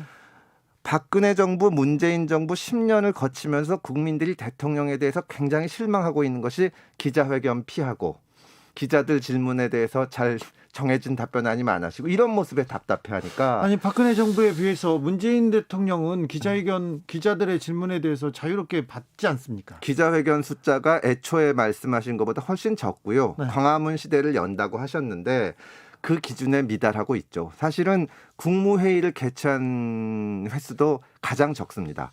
그 비서진들 데리고 하는 수석보좌관 회의에서 대부분의 말씀을 하시고요. 네. 문재인 대통령이나 박근혜 대통령이나 소통이 잘 됐다고 소통을 잘 하신다고 평가를 받기는 어려울 것 같습니다. 물론 문재인 대통령은 제가 뵙고 하면 권위적인 면은 정말 없어요. 대통령이신데도 네. 제가 의원 시절에 청와대 가서 이렇게 뵈면 뭐 농담도 좀 스스럼 없이 할 수 있고 같이 갔던 의원들이 금태섭 의원은 공수처 반대하니까 문 대통령이 싫어하실 텐데 안 보이는 데 가서 앉아 있어라. 뭐 이런 얘기를 대통령 앞에서 할 수가 있거든요. 그런데 소통이라는 것은 그거보다 더 나가서 네. 어려운 문제, 민감한 문제에 대해서 질문도 던지고 답을 할 수가 있어야 됩니다. 네. 그런데 기자회견 숫자도 적지만 까다로운 질문, 민감한 질문이 있으면 지지자들이 기자들한테 가서 댓글 공격을 한다거나 문자 폭탄을 한다거나 이런 상황에 이르렀거든요. 아니 그래도 기자들의 입을 막거나 글을 막는 건 아니잖아요. 사실 기자들은 엄청난 심리적 압박을 느낍니다. 아 그거에 대해서요? 예, 그래서 이제 당연하지 않습니까? 저도 사실은 문자 폭탄 2만 통 받아보고 했는데 그런데 예. 박근혜 대통령 기자회견이나 박근혜 후보 기자회견 때는요 질문을 할 수도 없었어요. 그런데 지금은 질문은 자유롭게 할 수 있잖아요. 그게 참 재밌는 게 요즘 야당에서는 야권에서는 문재인 대통령 청와대를 보고 예전에 노무현 때는 안 그랬다. 이렇게 비판을 하면 문재인 대통령 청와대에서는 뭐라고 말씀하시냐면 아니 박근혜 때도 그랬다. 이명박 때도 그랬다. 우리가 이명박 정부, 박근혜 정부처럼 하라 그러는 것은 아니지 않습니까? 예. 그래서 그렇죠. 좀 바꿨으면 좋겠는데 사실은 어제 안철수 후보랑 토론을 하면서도 안 후보도 문 대통령이랑 참 비슷하십니다. 굉장히 권위적이지 않아요. 나이로 보나 권위적이지 않습니까? 권위적이지 않습니다. 그런데요. 예. 그런데 말씀을 하기가 참 어렵습니다. 네. 예. 그런 점 때문에 제가 소통 문제를 드린 거고요. 문재인하고 안철수하고 공통점이 있어요. 예, 공통점이 있는데 권위적이지 않고 이 두 분 다 저보다 뭐 여러 가지 면으로 선배신데 존댓말 쓰시고 부드럽고 그런데 정말 두 분 다 소통이 안 된다는 말씀을 들으십니다. 소통이요? 예, 옛날에 안철수 후보도 민주당에서 대표도 지내시고 했는데 그때 의원들이 참 답답하다는 거예요. 예. 어제 뭐 어려운 길을 걸으시느라고 잘못 알려진 부분이 많다. 네. 여러 사람과 의논한다고 말씀을 하셨는데 사실은 매번 정치적인 어떤 변화가 있을 때마다 같이 있었던 분들이 도무지 소통이 안 된다. 네. 어디서 누구랑 의논하는지 모르겠다고 말씀을 하시거든요. 그러면 문제가 있는 겁니다. 네. 아까 문재인 대통령이 박근혜 대통령하고 다르다고 하셨지만 지금 언론에 있는 많은 기자들 또 많은 정치인들이 소통은 잘 안 된다.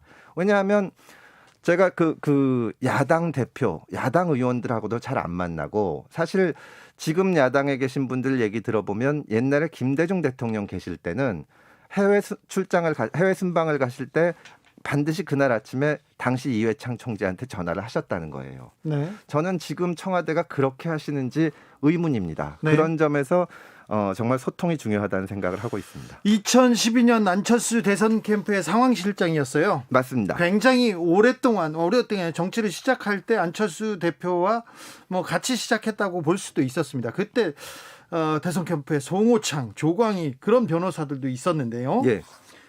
그때 예. 캠프의 상황실장이었는데 안철수 후보가 상황실장하고 모든 걸 터놓고 상의하지 않았습니까?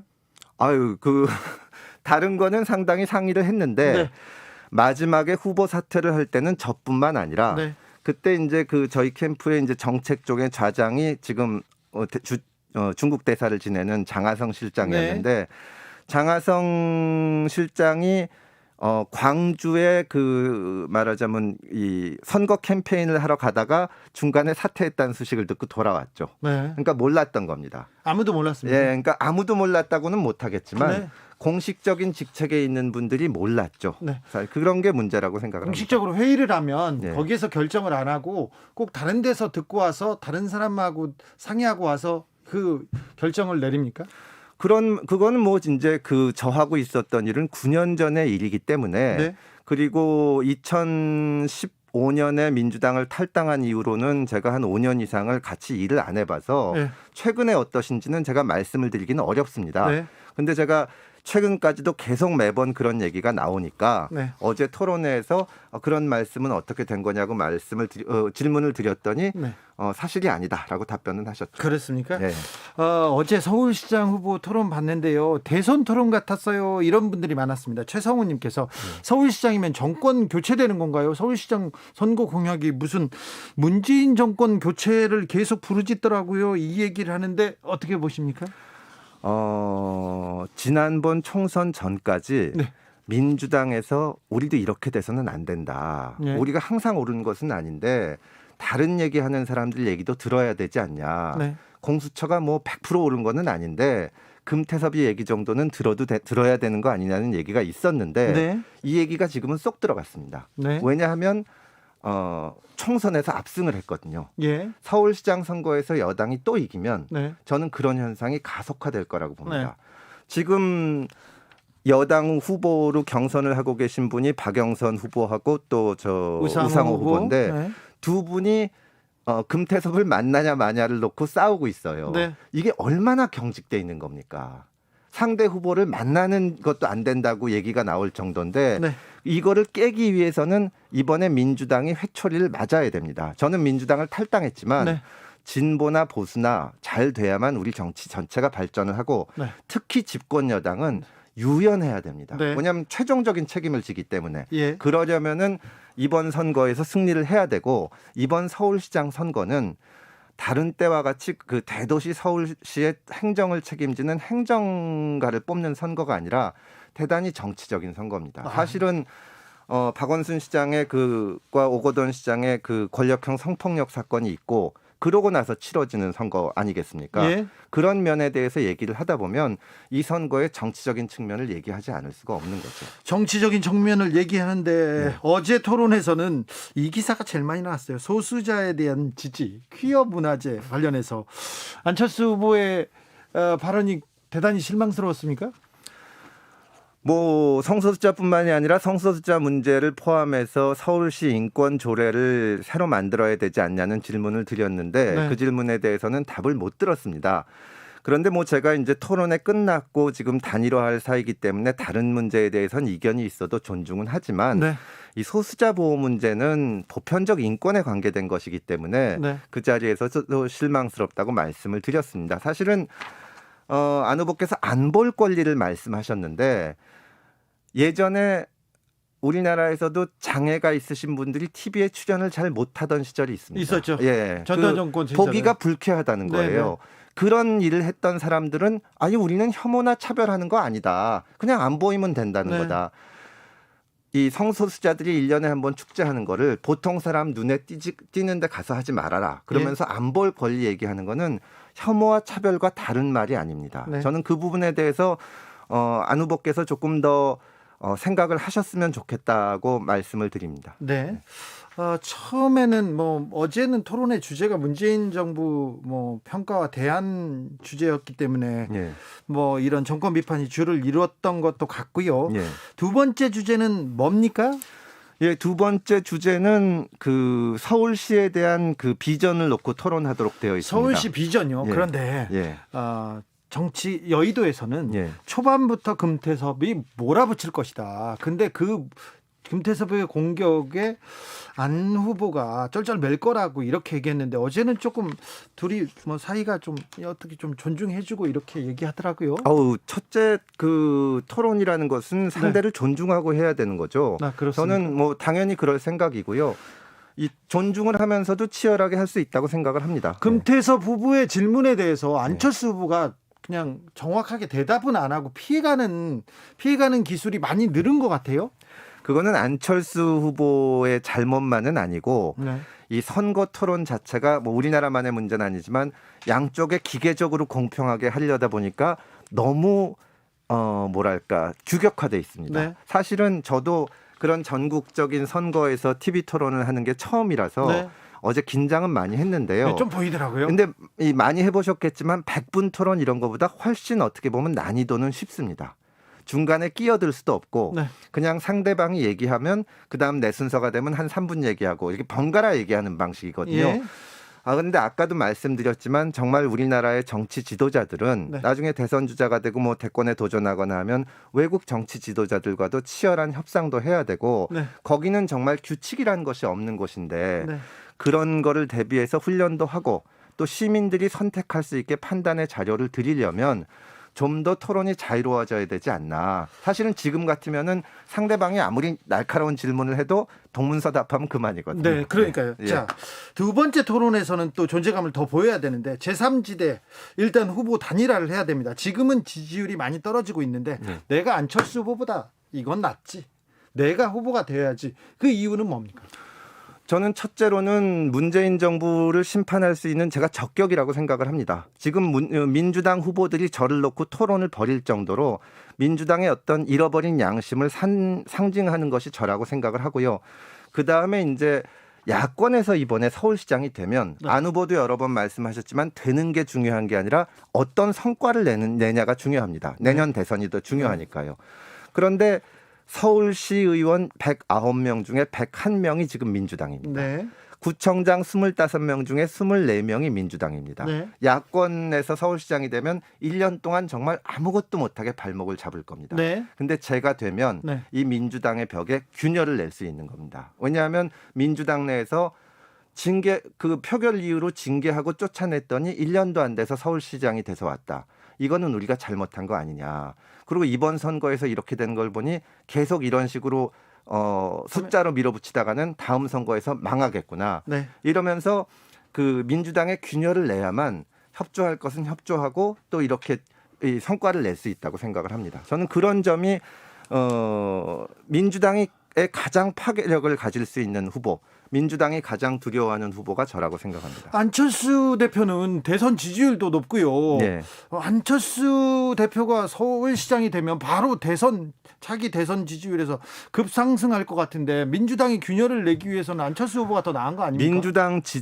민주당을 지지하는 유권자들 입장에서는 네. 안철수 후보는 지금 5년 서울시장을 하시겠다고 말씀은 하시지만 이분이 중간에 그만두시고 내년 대선에 나올 수 있다는 두려움이 있을 겁니다. 이번에 서울시장이 되면. 네. 그래서 결사적으로 아무것도 못하게 막을 거예요. 예. 그 천병에 쓸 사람들이 시의원 109명 중에 101명일 겁니다. 예. 저는 그래서 과연 됐을 때 얼마나 성과를 내실지 물론 열심히 하시겠지만 그런 점을 제가 어제 토론에서 지적을 한 겁니다. 10년 전부터 나는 서울시장을 꿈꾸고 있었다. 그때도 대안이 있고 정책도 있었다. 나경원 후보가 국민의힘 후보가 민주당의 균열을 위해서는 또 적임자 아닙니까?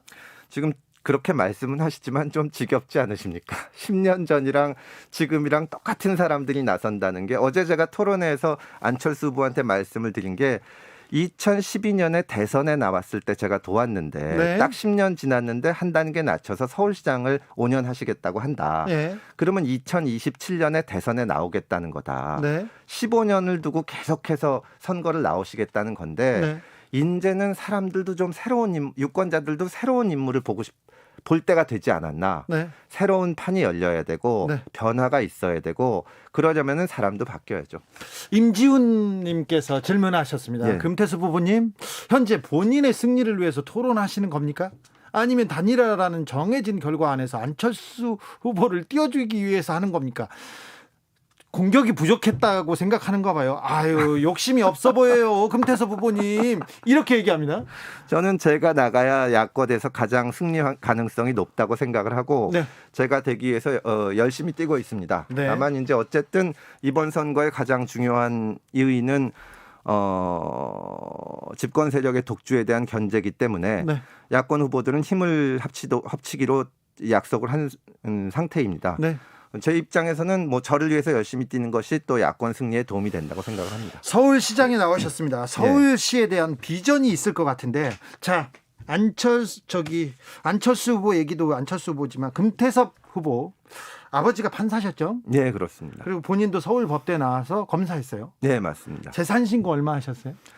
마지막에 한 게 70억 정도 한 거. 70억 정도요? 예. 자, 이거 귀족 아니냐. 너무 부자다. 그래서 서민들의 삶을 알까 이런 생각을 하는 사람도 있습니다. 뭐 어떻게 말씀을 드려도 제가 혜택받은 삶을 살았다는 데는 한 번도 잊은 적이 없습니다. 네. 항상 잘하면서도 이 사회에 기여해야 된다. 네. 더 봉사하고 더 기여해야 된다는 생각을 가지고 살고 있습니다. 네. 지금 시계가 예. 눈에 들어오는데 시계는 얼마짜리예요? 이 시계는 얼마인지 모르겠습니다. 산지 한 5, 6년 된 건데. 엄청 좋은 시계죠. 아닙니다. 엄청 좋은 시계 아닙니까? 저는 시계는 그렇게 좋은 것 차지 않습니다. 명품 B 뭐 거기 아닙니까? 아닙니까? 예. 네. 자, 마지막으로 서울시장으로서 서울시장 후보로서의 비전 예. 부탁드리겠습니다. 제가 가장 내세우고 싶은 것은 서울을 거대한 스타트업으로 만들고 싶다는 겁니다. 스타트업이요? 스타트업. 이 도시는 궁극적인 스타트업이라고들 합니다. 도시가 스마트화가 되면 기업도 성장하고 투자도 유치할 수 있고 일자리도 늘어납니다. 네. 그러기 위해서는 단순히 한 부문에서만 일을 해서는 안 되고 네. 민간과도 협력하고 여러 가지 문제를 이제 가버넌스 자체가 변화해야 됩니다.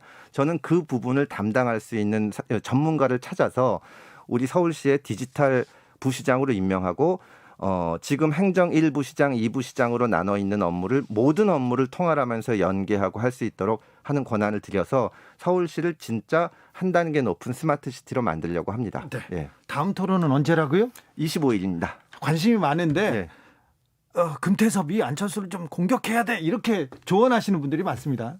응원하시는 분들이. 서울시가 한 차원 더 나은 도시가 될 수 있도록 제 비전을 말씀드리도록 하겠습니다. 그럴까요? 예. 지금까지 금태섭 서울시장 예비 후보였습니다. 감사합니다. 감사합니다. 안철수 예비 후보의 입장도 곧 들어보도록 하겠습니다. 곧 모시도록 하겠습니다. 감사합니다. 고맙습니다. 정치 피로, 사건 사고로 인한 피로, 고달픈 일상에서 오는 피로. 오늘 시사하셨습니까? 경험해보세요. 들은 날과 안 들은 날의 차이. 여러분의 피로를 날려줄 저녁 한 끼 시사 추진우 라이브.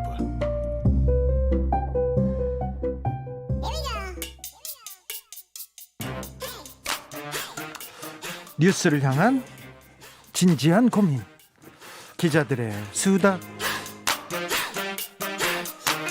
라이브 기자실을 찾은 오늘의 기자는 미디어오늘 정철훈 기자입니다. 안녕하세요. 네, 안녕하세요. 잘 지내셨어요? 잘 지냈습니다. 요새는 무슨 취재로 바쁘세요? 요즘은 ABC 협회 관련해서 유료 부스 문제로 좀 정신없습니다. 유료 부스 말고 또 개인적으로 관심 있는 건 뭡니까? 개인적으로요? 고민이 뭡니까? 개인적인 고민이요? 네. 너무 많은데 네. 여기서 고민이 다 말해야 되나요? 고민이 많아 보여요. 하나만 얘기하세요. 하나만요? 네. 살을 좀 빼고 싶습니다. 살이요? 네. 난 또 그건 또 의외네. 자, 그럼 ABC로 가보겠습니다. 네. 미디어 오늘이 최근에 이 문화체육관광부의 신문지국 현장 조사 결과를 단독으로 입수해서 보도했는데요. 네, ABC 협회라는 게 뭐 하는 데인지부터 먼저 알려주세요. 네, 신문사 본사로부터 이 우리가 유료 부스가 얼마다 네. 이거를 보고를 받은 다음에 네.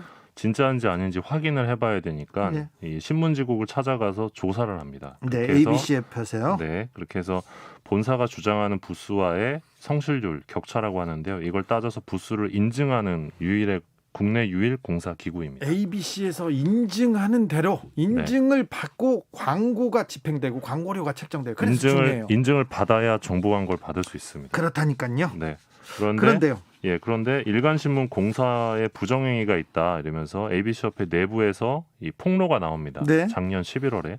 그래서 이게 문체부에 접수가 돼서 문체부가 지난달에 이 신문지국 현장 조사를 나갔는데 이게 정부 부처가 이 신문 부스 문제를 정식 조사한 게 이번이 처음이라고 합니다. 처음이래요? 예, 문재인 정부 이전 정부까지 포함해서 ABC 협회가 문제가 있다. 그리고 그 언론사 신문사에서 우리 구독 부스가 몇 부다 이게 문제가 있다는 거는 20년 전에도 있었어요. 23년 전에도 있었습니다. 그렇습니다. 그런데 지금 처음 조사했다고요? 예, 이렇게 정식 조사하는 게 이번이 처음이라고 하고요. 놀랍네요. 조사단을 꾸려서 이제 전국의 신문지구를 상대로 조사했는데 그 결과 상당한 격차가 있는 것으로 나타났습니다. 네. 그래서 지금 ABC 협회가 이 조선일보가 1등 신문이잖아요. 네. 이 조선일보의 유료 부스를 작년에 116만 부로 공표를 했는데 이 문체부의 현장 조사에 따르면 실제 유료 부스는 절반 수준인 58만 부일 가능성이 높습니다. 네. 왜 그러냐면 현장 조사 결과 이 총 조선일보는 9곳의 지국을 이제 확인을 했거든요. 네. 그랬더니 이 표본 지국의 보고 부수가 15만 7,733부. 근데 문체부가 확인한 실사 부수는 7만 8,541부로 이 평균 성실률 격차가 49.8%로 나타났습니다. 그러니까 확인해 보니까 부수가 한 절반은 이제 뻥튀기가 돼 있었다. 그게 이제 문체부 자료인데요. 사실 신문에서 기사를 씁니다. 그런데 기사 내용이 또 사실과 다른 경우도 많아요. 그런데 신문에서 이렇게 어디에 보고를 하고 어디에 신고를 합니다. 이것도 사실관계가 다르네. 이 사실관계에 이렇게 왜 이렇게 다른 거예요? 그러니까 뭐 일례를 들면 이번 ABC 협회 공사에서 이 표본 지국이었던 조선일보 두 지국이 있는데 이 성실률이 98%로 나타났었는데 그게 무슨 두 말이죠? 군데가 그러니까 조선일보가 보고한 부수와 ABC 협회가 실사를 나가서 확인한 부수의 격차가 98%라는 얘기예요. 그러니까 거의 유사하다는 거예요. ABC에서는요? 근데 문체부가 이번에 똑같은 데를 나가서 확인해 보니까 격차가 56%, 48%였다는 거예요. 자, ABC 협회가 지금껏 거짓 조사를 했던 것이 좀 드러나는 것 같은데 이거 어떻게 바로잡아야 됩니까? 일단은 좀 이 조사 자체가 부실 수준을 넘어 어떤 조직적 범죄 아니냐 이런 주장이 가능해 보여서 회장과 공사원들 상대로 검찰 수사가 좀 필요하지 않을까 생각합니다. 왜냐하면 정부 부처에서 어떤 조사 강제권이 없기 때문에 이게 사실 확인에 한계가 있거든요. 네. 그러면 왜 검찰 조사까지 필요하느냐? 아까 말씀드렸지만 이 유료 부스라는 게 정부 광고 단가 책정에 영향을 미치는 지표입니다. 그래서 어떻게 보면 사실상 세금이 쓸데없이 나가고 있었던 걸 수도 있거든요. 그렇죠. 예. 그래서 이건 상당한 문제고.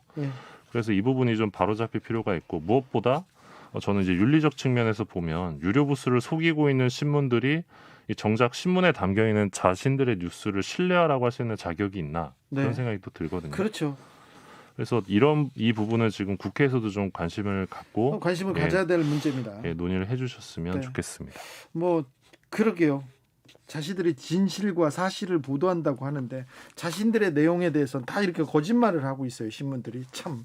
다음 뉴스로 가볼까요?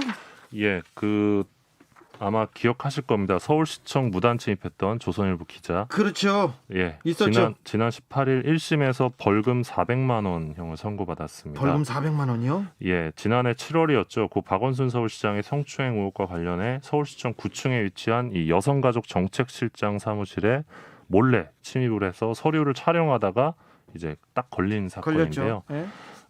앞서 검찰은 이 조선일보 기자에게 건조물 침입 혐의 등으로 징역 6월을 구형한 바 있습니다. 예.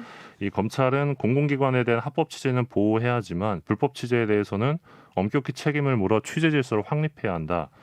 이런 주장을 했었고 네. 해당 조선일보 기자는 깊이 뉘우치고 있다. 인력심이 지나쳐서 넘어선 안 되는 선을 넘었다. 이렇게 밝혔다고 합니다. 벌금 400만 원이요? 네. 네. 다음 뉴스로 갈게요. MBC 전 앵커가 삼성전자로 이직한다고요? 예, 아마 박상권 MBC 뉴스데스크 앵커 아마 얼굴 보시면 다들 기억하죠? 이 사람이구나 할 텐데요. 프랑스 특파원하고요. 네, 삼성전자 커뮤니케이션실에 근무하게 될 것으로 알려졌습니다. 네. 지난 10일 MBC에 사표를 제출했고요. 네. 방금 말씀드렸듯이 뉴스데스크 앵커로 좀 평판이 높았고 최근까지는 MBC 사장 비서팀장으로 활동하면서 네. 사내 핵심으로 분류가 됐었는데 네.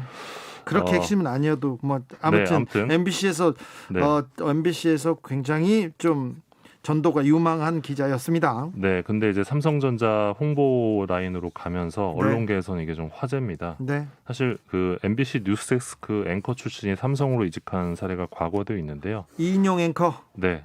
2005년에 삼성그룹 커뮤니케이션 팀장으로 이직한 바 있습니다. 이인용 앵커는 이재용 부회장하고 개인적인 대학교 선후배 관계여가지고 굉장히 각별한 사이여서 이렇게 갔는데요. 예, 진행자께서 이제 언론계 생활이 20년이 넘으셨는데 이렇게 언론인의 대기업 홍보팀 이직 좀 어떻게 보십니까? 저는 기자를 하다가 정치권으로 가는 것은 막 비판해요.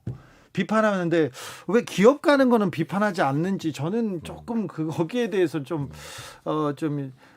약간 좀 비판적인 시각이 있습니다. 특별히 삼성전자로 가서 삼성에 가서 이제 대관 업무라는 게 기자들 업무하거든요. 그렇죠. 그런데 요새 삼성으로 이렇게 가지 않습니까? 그럼 다른 기자들이 비판하거나 이건 좀 문제가 있다고 얘기하지 않고 다 부러워한답니다.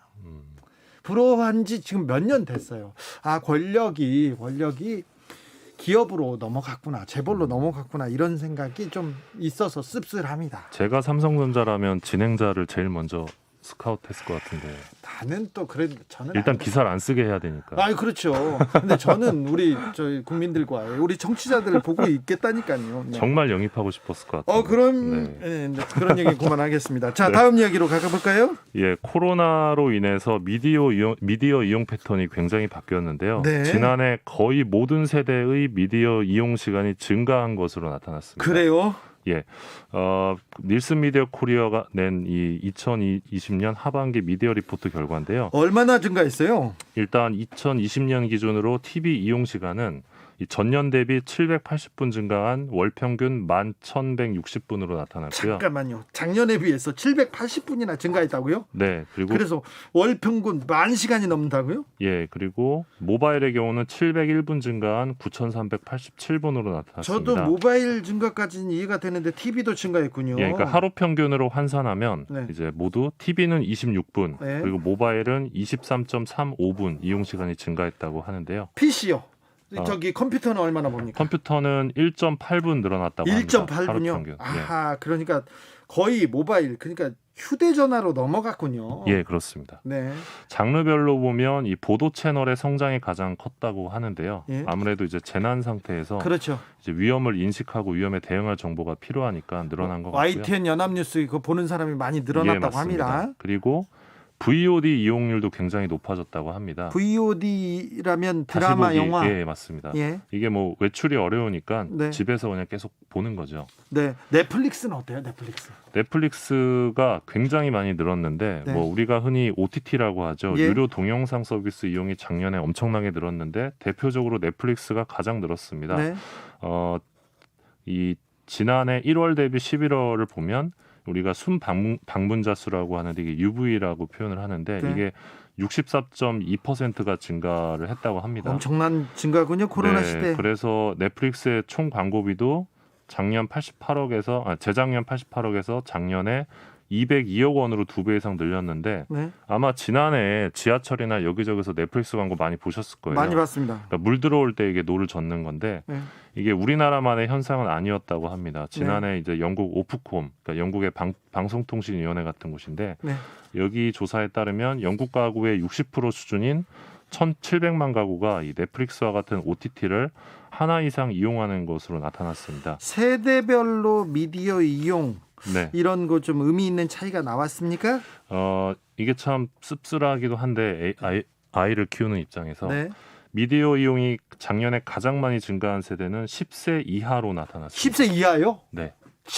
애들이 아기들이 예, 초등학교 3학년 이하. 오호, 네. 저희 큰애도 이제 9살인데요. 네. 이 10세 이하의 경우 전년보다 월 평균 네. 1,020분이나 TV를 많이 봤고 네. 모바일은 1,098분, PC는 440분이나 많이 이용한 것으로 나타났습니다. 네. 학교와 학원을 이제 가지 못한 탓인데요. 네. 더욱이 뭐 밖에 나가서 놀 수도 없으니까 네.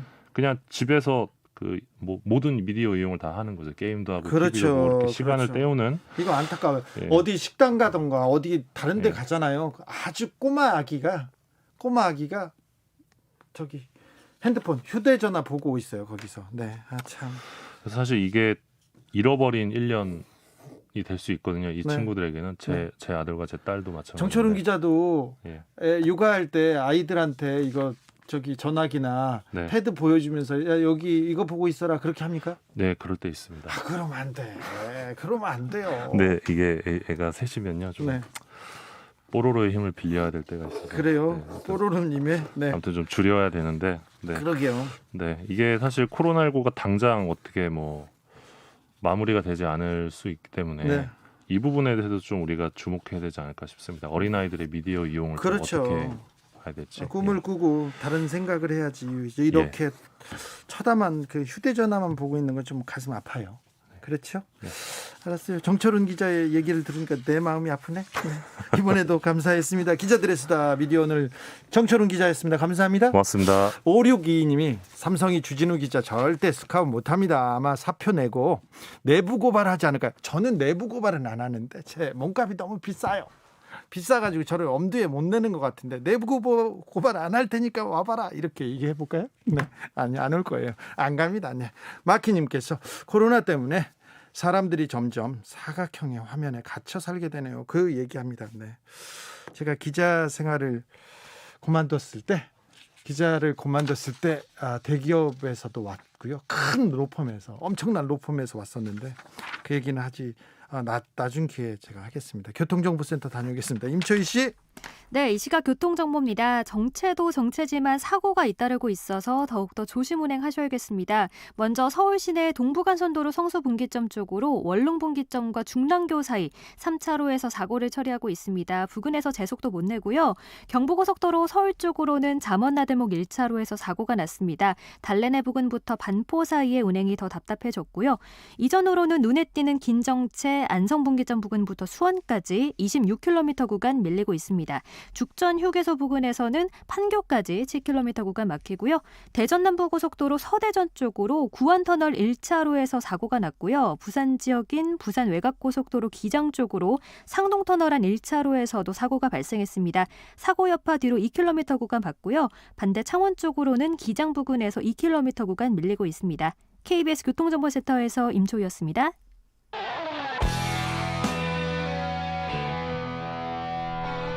스치기만 해도 똑똑해진다. 드라이브 스루 시사 주진우 라이브.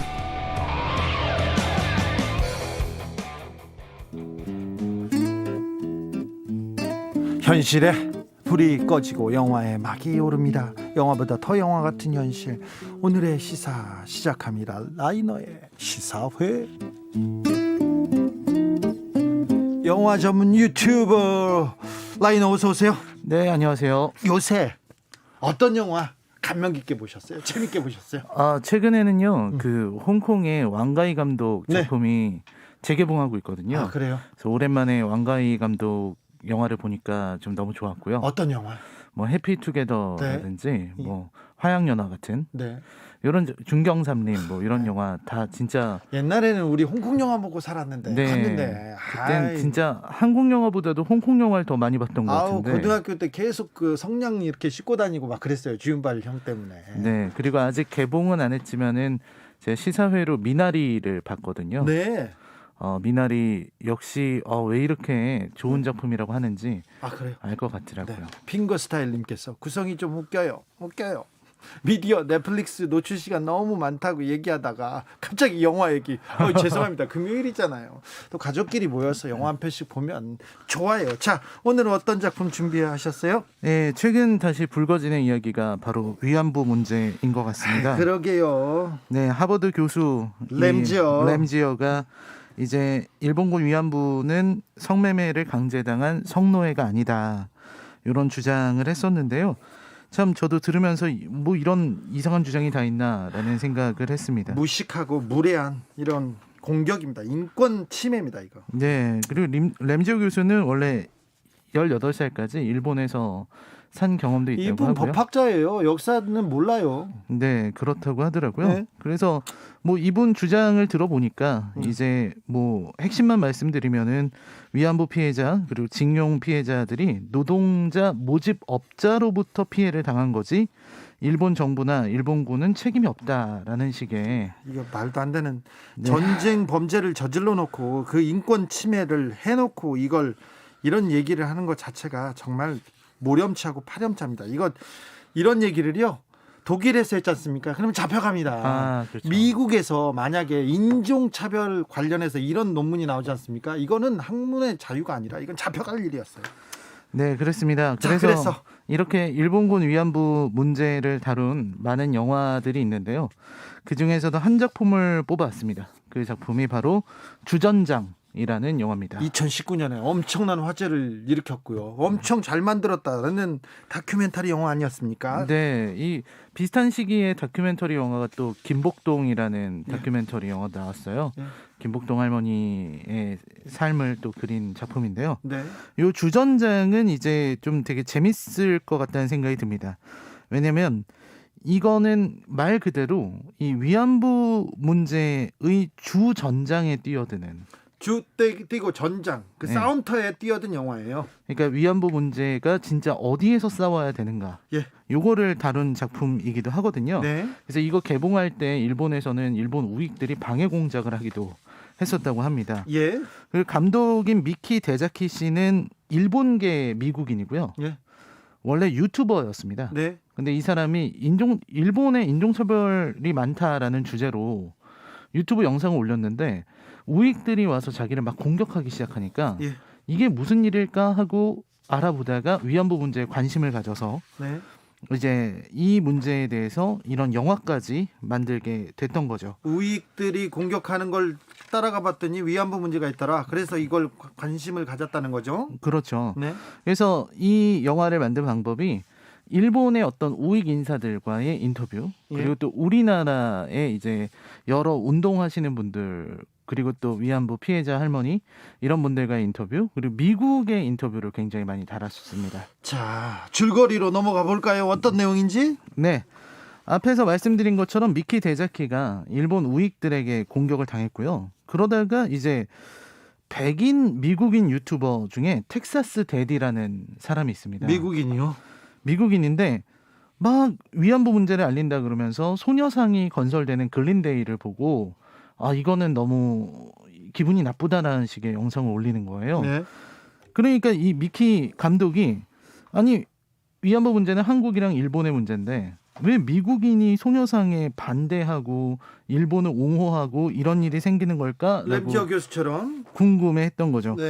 그래서 이제 그 사실을 알게 되는데 알고 보면은 정말 일본 우익들이 이제 미국을 활용해서 미국을 이용해서 이 문제를 해결하려고 하는 모습을 보여요. 그렇죠. 이 미국인의 입을 가지고 이 위안부 문제에 대해서 지금 면죄부를 받으려는 그런 노력이요. 네, 그런 노력을 계속해서 하는 게 영화에서도 끊임없이 나오고 있습니다.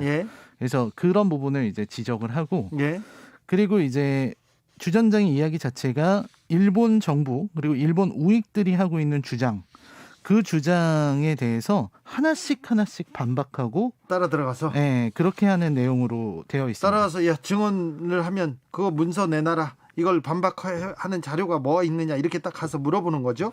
네, 그런 건데요.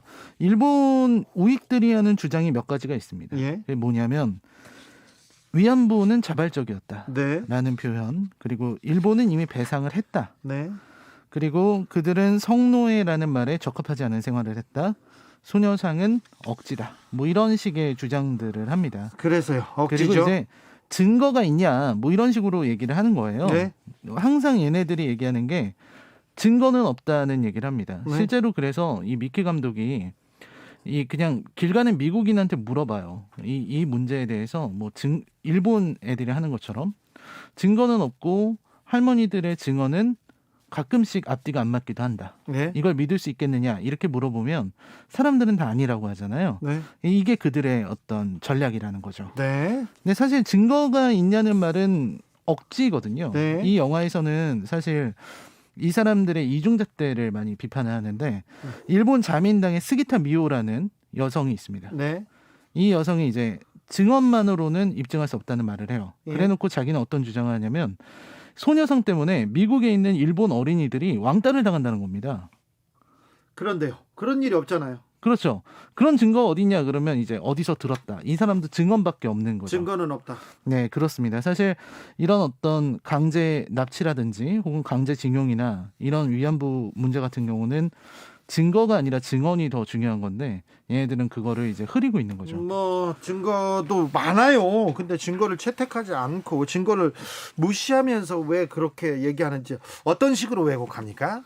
네, 왜곡도 이제 예를 들면은 위안부들이 미얀마에 있었던 위안부들이 당시 큰 돈을 벌었다면서 급여 명세서를 보여주는 식입니다.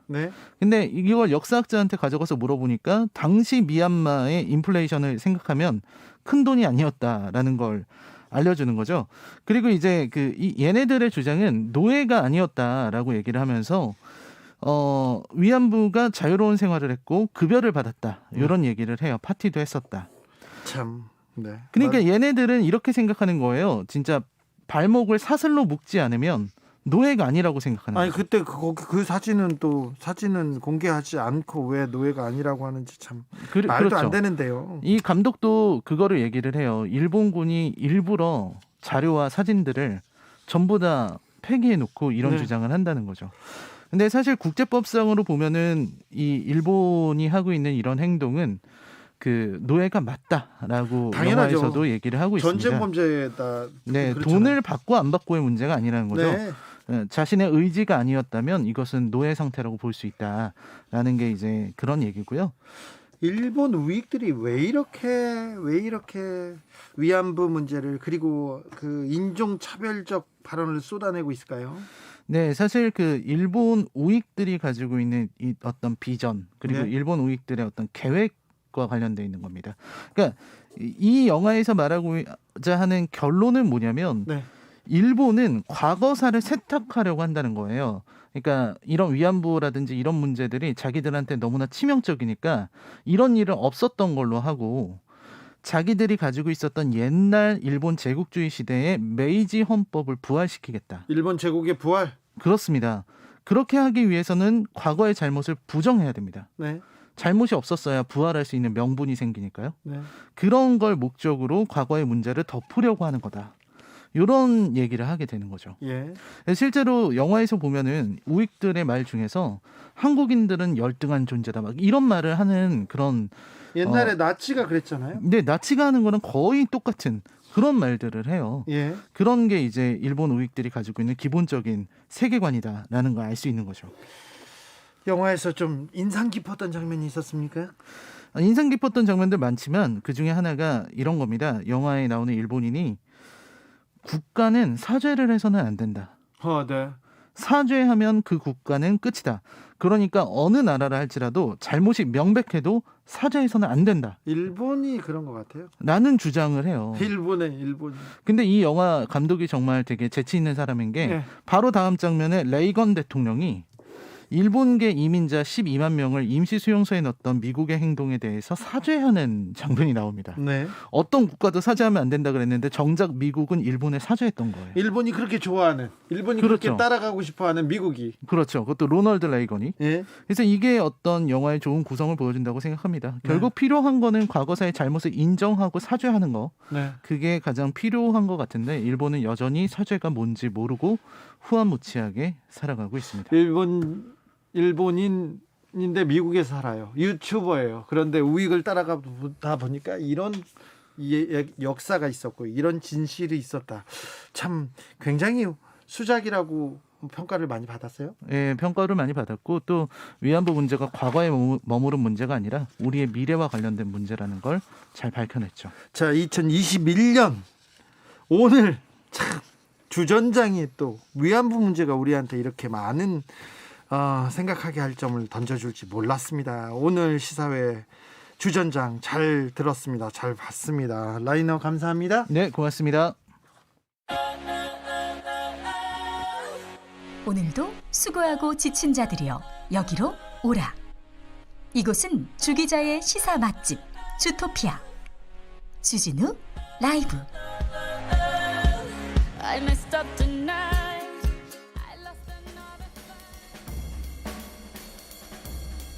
느낌 가는 대로 그냥 고른 뉴스 여의도 주필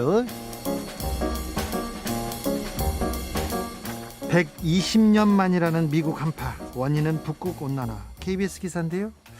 미국 콜로라도, 캔사스, 오클라호마 시티, 여기가 영하 41도, 영하 31도, 영하 24도까지 내려갔어요. 다 콜로라도, 캔사스 이렇게 하면 사막이 생각나는데, 이 더운 동네인데 여기에 120년 만에 한파로 몸살을 앓고 있습니다. 정도의 차이는 있지만 동유럽도 강추위로 몸살을 앓습니다. 우크라이나, 폴란드 막 영하 25도 내려가서 도로 전기 끊기고 동사자 속출하고 있습니다. 이게 다 북극의 온난화 때문이라고 합니다. 온난화로 이러한 한파 때문이라고 하는데요. 가장 또 마음이 아픈 게 미국 텍사스의 한 해안가에 너무 추워서 거북이떼가 실신해 있어요. 실신해서 많은 거북이가 죽었고요. 4,000마리 이상의 거북이를 구조한 자원봉사자들도 있었습니다. 참 얼마나 추웠으면 그럴까, 기절할 정도로 추웠답니다. 그런데 기후 변화, 사람들이 잘못해가지고 기후 위기가 왔습니다. 그런데 가장 취약한 생물부터 생존의 위협을 받고 있구나 해서 미안했어요. 거북아 미안해.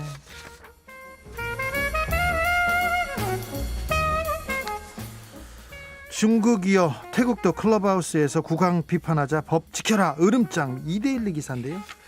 클럽하우스라고 새로운 SNS가 굉장히 인기를 얻습니다. 그런데 중국에서는 이미 지난 8일에 차단했어요. 홍콩 보안법이나 신장 위구르 이런 내용 나오면, 민감한 주제 나오면 바로 앱을 차단했다고 합니다. 그런데 태국에서도 왕실을 비판하는 대화방이 생겨나자 바로 반정부 세력 입막음에 나서려고 하는 것 같습니다.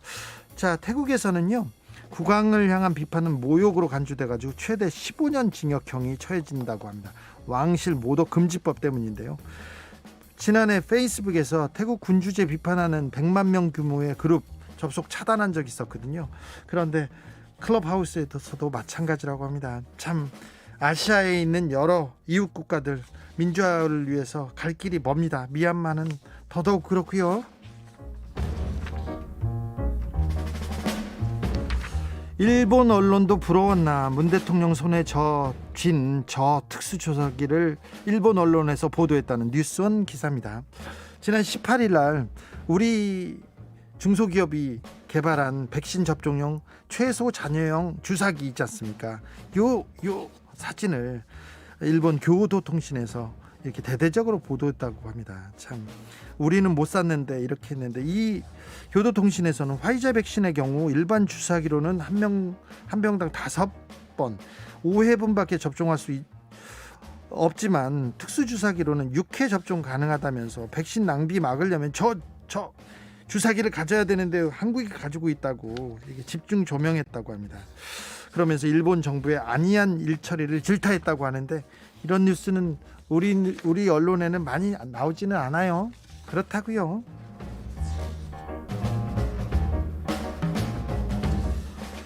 입양된 길냥이의 보온 가스 누출 위험에서 가족을 구해. 연합뉴스 기사입니다. 미국 오레건주에 신디 마틴이라는 가정주부가 있었어요. 그런데 신디가 고양이를 코로나 유행 시기에 인근 동물보호시설에서 길냥이를 하나 데려왔는데 이 길냥이가 갑자기 평소와 달리 가스 밸브 근처에 가서 킁킁거리고 있었대요. 그래서 냄새를 맡아봤더니 가스가 새어나오나 냄새가 나는 것 같다, 이렇게 생각을 해가지고요, 바로 신고를 했다고 합니다. 도로가 폭설로 뒤덮였음에도 20분 만에 가스회사에서 달려왔는데 가스 누출이 맞다, 매우 위험한 상황이었는데 어떻게 신고했느냐, 이렇게 얘기했대요. 그래서 바로 가스 통로 이렇게 점검하고요, 가스 배관 닫고 작동 중지했답니다. 그러면서 신디 마틴이 이렇게 얘기했습니다. 이번에 우리 가족의 생명을 구했어요, 우리 길냥이가요, 이렇게 얘기했다고 합니다. 이거 조금 오바 같기도 한데 이 고양이가 가스 냄새를 미리 맡아서 예전에도 가족을 구한 적이 있었다고 현지 언론에서는 대대적으로 보도하고 있습니다. 제 아는 고양이들은 다 냄새를 맡고 다니던데 미국 고양이만 그렇게 특별했는지는 모르겠습니다. 아무튼 그 길냥이의 킁킁대는 모습 때문에 이 가족은 가스 누출 위험에서 탈출할 수 있었다는 따뜻한 기사였습니다.